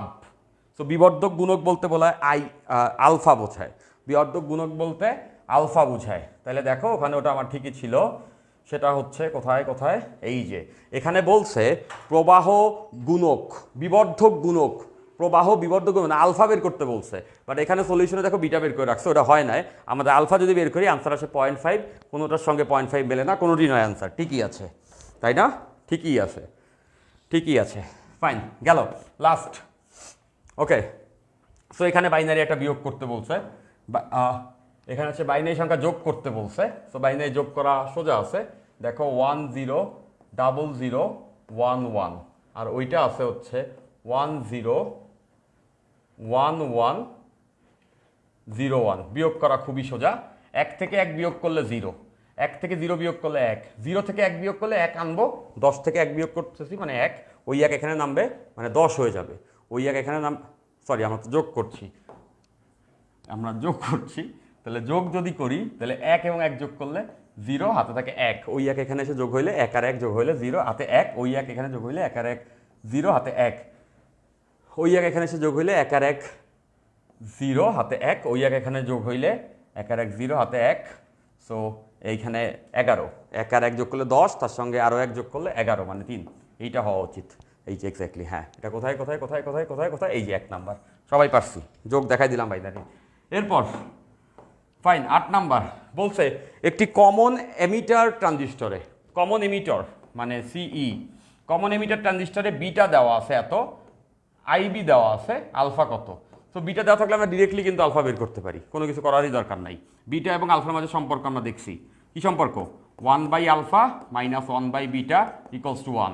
আমাদের বিটার ভ্যালু হচ্ছে 100, তাহলে বুঝতেছো এখান থেকে এটা লেখা যায় alpha equals to beta divided by beta plus 1, তার মানে 100 ডিভাইডেড বাই 101 বিটা প্লাস 1। 100কে 101 দ্বারা ভাগ করলে কি 0.99 আসা উচিত, খুবই সিম্পল, একটু বেশি, একটু বেশি 0.99, তাহলে কই কই, এই তো বি নাম্বার, তাহলে এটার আনসার হবে বি, এটার আনসার বি, হোপফুলি সবাই বুঝছি। এরপর 9 নাম্বার, এখানে কি বলছে লেজার রশ্মির বৈশিষ্ট্য কোনটি। সো এই কোশ্চেনটা এর আগে আসছে, এই জন্য আমি এখানে রাখছি। সো লেজার রশ্মির বৈশিষ্ট্য মনে রাখবা সবগুলাই, এটা একটা মোনোক্রোম্যাটিক লাইট, একবর্ণী আলো হয় লেজার রশ্মি, এটা একটা কোহারেন্ট সোর্স বা সুসংগত উৎস, এটা ভেরি ইন্টেন্সিভ মানে হচ্ছে এটা অনেক ভেদন ক্ষমতা সম্পন্ন, অ্যাবাভ অল মনে রাখবা লেজার রশ্মির ভেদন ক্ষমতা অনেক বেশি, এটা সুসংগত উৎস, এবং এটা একটা মনোক্রোম্যাটিক বা একবর্ণী লাইট, তিনটাই হয়, এটা মুখস্থ কোশ্চেন, দ্যাটস রাখছি, এটা আগে একবার আসছে। ফাইন, লাস্টেরটা, একটি অর্ধপরিবাহীর ক্ষেত্রে নিচের কোনটি সঠিক নয়, মনে রাখবা সেটা হচ্ছে 0 ডিগ্রি সেলসিয়াসে যোজন ব্যান্ড এবং পরিবাহী ব্যান্ড হচ্ছে খালি থাকে, এই কথাটা হচ্ছে গিয়ে আমাদের এটার ক্ষেত্রে সঠিক নয়, সঠিক নয়। অর্ধপরিবাহীর ক্ষেত্রে 0 ডিগ্রি সেলসিয়াসে যোজন ব্যান্ড এবং পরিবাহী ব্যান্ড খালি থাকে, এই কথাটা সঠিক নয়। আচ্ছা, এটা একটা আমি তোমাদের বুঝাই, এটা অনেকেই বুঝি না আমরা। দেখো ব্যান্ড যদি আমি আঁকি, যদি একটা পরিবাহী হয়, যদি সেটা একটা পরিবাহী হয়, যদি সেটা একটা পরিবাহী হয়, পরিবাহী, পরিবাহীর ক্ষেত্রে যেটা হয় সেটা হচ্ছে এটা হচ্ছে যোজন ব্যান্ড, এটাকে বলা হয় যোজন ব্যান্ড উপরে যেটা, আর এটার আগের যে ব্যান্ডটা সেটাকে বলা হয় পরিবাহী ব্যান্ড। মনে রাখবা যোজন ব্যান্ড পরিবাহী ব্যান্ড দুইটা পরিবাহীর ক্ষেত্রে ওভারল্যাপ করে, একটা গিয়ে আর একটার উপরে পড়ে, দুইটা ব্যান্ড শক্তি একটা একটার উপরে ওভারল্যাপ করে। ওকে, আচ্ছা ফাইন। আর যদি অপরিবাহী হয়, অপরিবাহী, অপরিবাহী মানে যে একদমই একদমই হচ্ছে গিয়ে পরিবহন করে না, তাদের ক্ষেত্রে যেটা হয় এই দুইটা ব্যান্ড অনেক ব্যবধানে থাকে, অনেক ব্যবধানে, এই দুইটা ব্যান্ড অনেক ব্যবধানে থাকে, এদের মাঝে অনেক বড় একটা গ্যাপ থাকে। অ্যাজ পার আই রিমেম্বার 14 ইলেকট্রোভোল্টের কাছাকাছি একটা শক্তির ব্যবধান থাকে। আর যদি অর্ধপরিবাহী হয় সেই ক্ষেত্রেও এদের মাঝে একটা গ্যাপ থাকে, বাট এই গ্যাপটা খুব কম হয় এবং এই গ্যাপটা 1.1 ইলেকট্রোভোল্টের মতো হয়। এই গ্যাপটা 1.1 ইলেকট্রোভোল্টের মধ্যেও হয়। সো বলছে যোজন ব্যান্ড এবং পরিবাহী ব্যান্ড খালি থাকে না, মানে এখানে কোশ্চেনে কনটেক্সট আলাদা ছিল, মানে এখানেও কিছু ইলেকট্রন থাকে, এখানেও কিছু ইলেকট্রন থাকে। এদের মাঝে গ্যাপ কম দেখা আদান প্রদান হয়। এদের মাঝে এই গ্যাপ কম দেখা হচ্ছে কিছু ইলেকট্রন পরিবাহী ব্যান্ড থেকে যোজন ব্যান্ড থেকে পরিবাহী ব্যান্ডে যায়। উপরেরটা পরিবাহী ব্যান্ড, নিচেরটা যোজন ব্যান্ড। কিছু ইলেকট্রন যায়, গ্যাপ ছোট দেখে কিছু যাইতে পারে, এই জন্যই কিছুটা পরিবাহিতা দেখায়। আর পরিবাহীর ক্ষেত্রে পরিবাহী ব্যান্ড আর যোজন ব্যান্ড মিলে মিশে থাকে, মানে এখানে পরিবাহিতা দেখানো সোজা। অর্ধপরিবাহীকে এত বড় ব্যবধান যেখানে যাইতে পারে না। সো 0°C তাপমাত্রায় যোজন ব্যান্ড পূর্ণ 0°C তাপমাত্রায় যোজন ব্যান্ড পূর্ণ, পরিবাহী ব্যান্ড খালি থাকে। এখন দেখো ব্যাপার যেটা বলছে যে এদের মধ্যে আদান প্রদান হয়, তাহলে যখন 0°C তাপমাত্রায় থাকে তখন আসলে ওরকম আদান প্রদান হয় না। সেটাই বলছে যে যোজন ব্যান্ড নিচেরটা, যোজন ব্যান্ড পূর্ণ থাকে, পরিবাহী ব্যান্ড খালি থাকে। একটু যদি আমরা ডোপিং করি, মনে আছে প্রথমে দেখাইছিলাম ডোপিং করলে তখন পরিবাহিতা দেখায়, তো 0°তে এটা থাকে, ডোপিং করার পরে কিছু আদান প্রদান হয়। তো এটাই বলছে ডি নাম্বারে। ওকে ফাইন, সো দ্যাটস ইট। আমরা এখান থেকে যা পড়ার সব কিছুই পড়ে ফেলছি। আমি থিওরিটিক্যালি আজকে, যেহেতু এই চ্যাপ্টারে অনেকেরই অনেক দুর্বলতা থাকে, থিওরিটিক্যালি আমি চেষ্টা করেছি ওই দুর্বলতাগুলো দূর করে পুরো চ্যাপ্টারটা তোমাদের কাছে বোধগম্য করার, যাতে করে তোমরা কনফিডেন্সের সঙ্গে যেতে পারো। ওকে, আচ্ছা fine, okay okay, so that's it. Okay, তোমরা কমেন্ট সেকশনে এসে অনেক কমেন্ট করো, মজা লাগে। তো সবসময় এটা না করলেও হয়, আমরা জানি তোমরা আসলে পড়ালেখা করতে করতে এত বেশি বিরক্ত হয়ে যাও, এত বেশি টায়ার্ড হয়ে যাও, এন্টারটেইনমেন্টের আর কোনো জায়গা বাকি থাকে না, সেটা হচ্ছে লাইভ ক্লাসের কমেন্ট ছাড়া। ফাইন, তো ছুটি, আজকে আমাদের এই ক্লাসে এই ছুটি এখানেই। তবে তোমরা মনে রাখবা যে লাস্টে কিছু সাজেশন চাইতেছিলা, আমি এটা একটু বলে দিই। সাজেশন বলতে ডিউ অ্যাসপারেন্ট, তোমরা ঢাকা ইউনিভার্সিটি ক্র্যাক করতে চাও, ঢাকা ইউনিভার্সিটিতে চান্স পেতে চাও। সো ঢাকা ইউনিভার্সিটিতে চান্স পাওয়ার ক্ষেত্রে কী কী করণীয়, এটা তো অনেক বড় লিস্ট আছে, অনেক কিছু করতে হয় হ্যাঁ তেন। বাট আমি তোমাদেরকে এতটুকু বলতে পারি, যদি 2 মাস, এখনও ধরে নিলাম 2 মাসই আছে, সো এই 2 মাস তুমি প্রত্যেক দিন 3 ঘন্টা করে এমসিকিউ প্র্যাকটিস করবা। তোমাদের শেষ, দ্যাট মিনস তোমরা চাইলেই প্র্যাকটিস করতে পারো। তো প্রথম কাজ, সবগুলা লেকচারে সবগুলা সূত্র একটা খাতায় তুলে ফেলবা। ফিজিক্সের খাতা, ফার্স্ট পেপার ভেক্টর, সবগুলা সূত্র তুলবা। সেকেন্ড পেপার এই তাপগতিবিদ্যা, সব সূত্র তুলবা, খাতাটা পুরো তুলে ফেলবা। সূত্র তোলার মাধ্যমে তোমার সূত্রগুলো মাথায় ঢুকে যাবে, গেল এক। দ্বিতীয় কাজ, প্রত্যেক দিন পরীক্ষা কটায়? 10টায় মোস্ট প্রবাবলি, রাইট? সেটা জানাই দিবে। সো পরীক্ষা যদি 10টায় হয়, তাহলে ওই 10টার সময়, প্রত্যেক দিন সকাল ওই 10টার সময় তুমি কোশ্চেন ব্যাংক খুলে বের করবা, যেখানে আনসার করা নাই এরকম কোশ্চেন খুলে বের করবা। বের করে 1 ঘন্টা টাইম, অ্যাটলিস্ট 1 ঘন্টা টাইম, 10টা থেকে 11টা কোশ্চেন দাগানোর প্র্যাকটিস করবা। লাস্টে মিলায় দেখবা কয়টা হয়েছে। কেন এটা করবা? খুবই সিম্পল, পরীক্ষা কয়টায় হবে? 10টায়। মনে রাখবে একটা জিনিস, তুমি প্রত্যেক দিন যে সময়ে দুপুরের খাবার খাও, তোমার ক্ষুধা ঠিক ওই সময় লাগে। যে দুপুর 2টায় খাবার খায়, সে 2টা বাদলে প্রচুর ক্ষুধা লেগে যায়। আবার যে দুপুরের খাবার খাই না, বিকালে খায়, ঘুম থেকে উঠে 3টায়, এরকম যারা আসো তাদেরকে বলতেছি, তাদের তুমি দেখবা 2টার সময় ক্ষুধা লাগে না। কিন্তু যে 2টায় খাবার খায়, সে কিন্তু 2টা পর্যন্ত ঘুমাইলে এমনি ঘুম ভেঙে যায় ক্ষুধার জন্য, তাই না? মানুষ অভ্যাসের দাস, অভ্যাস তার ভিতরে সবসময় থাকে। তো এটা বলতেছে এই কারণে, তুমি সারা রাত পড়ালেখা করো, ওই সময় দেখবে তোমার মাথা ভালো কাজ করতেছে। বাট সকালবেলা যদি ঘুমাও 10টার সময়, তাহলে হঠাৎ করে একদিন 10টার সময় ঘুম থেকে উঠে পরীক্ষা দিতে গেলে দেখবা মাথায় ওই পড়াগুলো ঠিকমতো কাজ করতেছে না। আবার ওই পরীক্ষা যে রাত 10টায় করতে দিলে তুমি ভালো পারতা যদি তুমি রাতে পড়ে থাকো। তো এই কথা আসলে সামারি কি? এই কথা সামারি খুবই সিম্পল। পরীক্ষা সকাল 10টায় যদি হয়, তাহলে সেই ক্ষেত্রে প্রত্যেক দিন, এখন থেকে প্রত্যেক দিন 10টার সময়ই তুমি পরীক্ষা দিবা, বাসায় বসে প্র্যাকটিসের মতো করে। তাহলে তোমার মাথা ওই সময় উর্বর থাকবে, যাতে করে তোমার দেখবা ডিউর পরীক্ষার দিনে ওই সময় অনেক ভালো হবে। এটা মেজরিটির সঙ্গে হয়। আমার মনে আছে যে এরকম আমার অনেকগুলি ফ্রেন্ড ছিল, বা অনেকের স্টুডেন্টের কাছেই আমি দেখেছি যে সবই পারে, বাট বলতেছে ভাই আজকে না পরীক্ষার হলে মাথায় কাজ করতেছিল না। সেটা কারণটা হচ্ছে ওই সময়টাতে পড়ার অভ্যাসটা নাই। তো তোমাদেরকে বলবো, ডেফিনেটলি যে সময়টাতে পরীক্ষার টাইম হয় ওই সময়টাতে প্র্যাকটিস করবা বাসায় বসে। এই 2 নাম্বার কাজ। আর 3 নাম্বার কাজ যেটা হচ্ছে গিয়ে প্রিসাইজ থাকতে হবে। শুধু একটা কাজ করলেই ডিউতে চান্স পাওয়া পসিবল। তুমি যে কয়টা সাবজেক্ট দাগাবা জানোই তুমি সেটা এখন, সেইগুলা ডেফিনেটলি বিগত 15 বছরে যত কোশ্চেন আছে, 15 বছরে যত কোশ্চেন ঢাকা ইউনিভার্সিটিতে আসছে সবগুলো সলভ করে ফেলো, তাইলেই তোমার ঢাকা ইউনিভার্সিটিতে চান্স পাওয়া ইজি, তাইলেই তুমি চান্স পেয়ে যাবা। তো এই কাজটা যারা যারা করছে তারা সবাই আসলে ডিউতে চান্স পাইছে।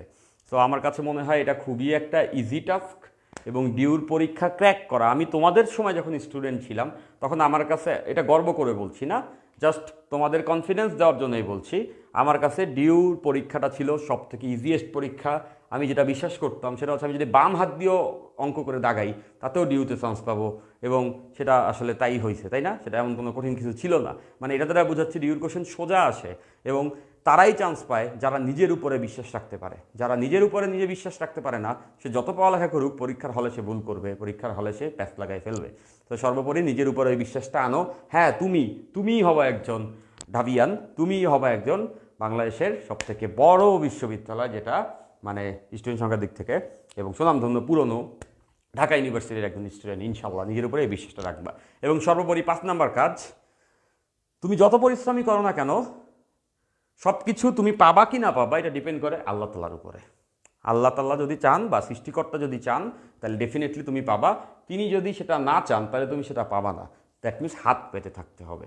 আমরা সবসময় হাত পেতে থাকবো, মানে আমরা কখনো অহংকারী হব না, আমরা কখনোই আসলে হচ্ছে গিয়া কোনো কিছু আমার জন্য প্রাপ্যই, আমি পাবই, এইটা চিন্তা করব না। আমরা সবসময় সৃষ্টিকর্তার কাছে চাবো, এবং সৃষ্টিকর্তার কাছে চাবা নামাজের পরে বা তোমার প্রেয়ারের পরে সৃষ্টিকর্তার কাছে চাবা, ইনশাল্লাহ তিনি তোমার ইচ্ছা পূরণ করবেন। এর আগেও বহু মানুষের ইচ্ছা সে পূরণ করেছেন, তোমারটাও করবেন।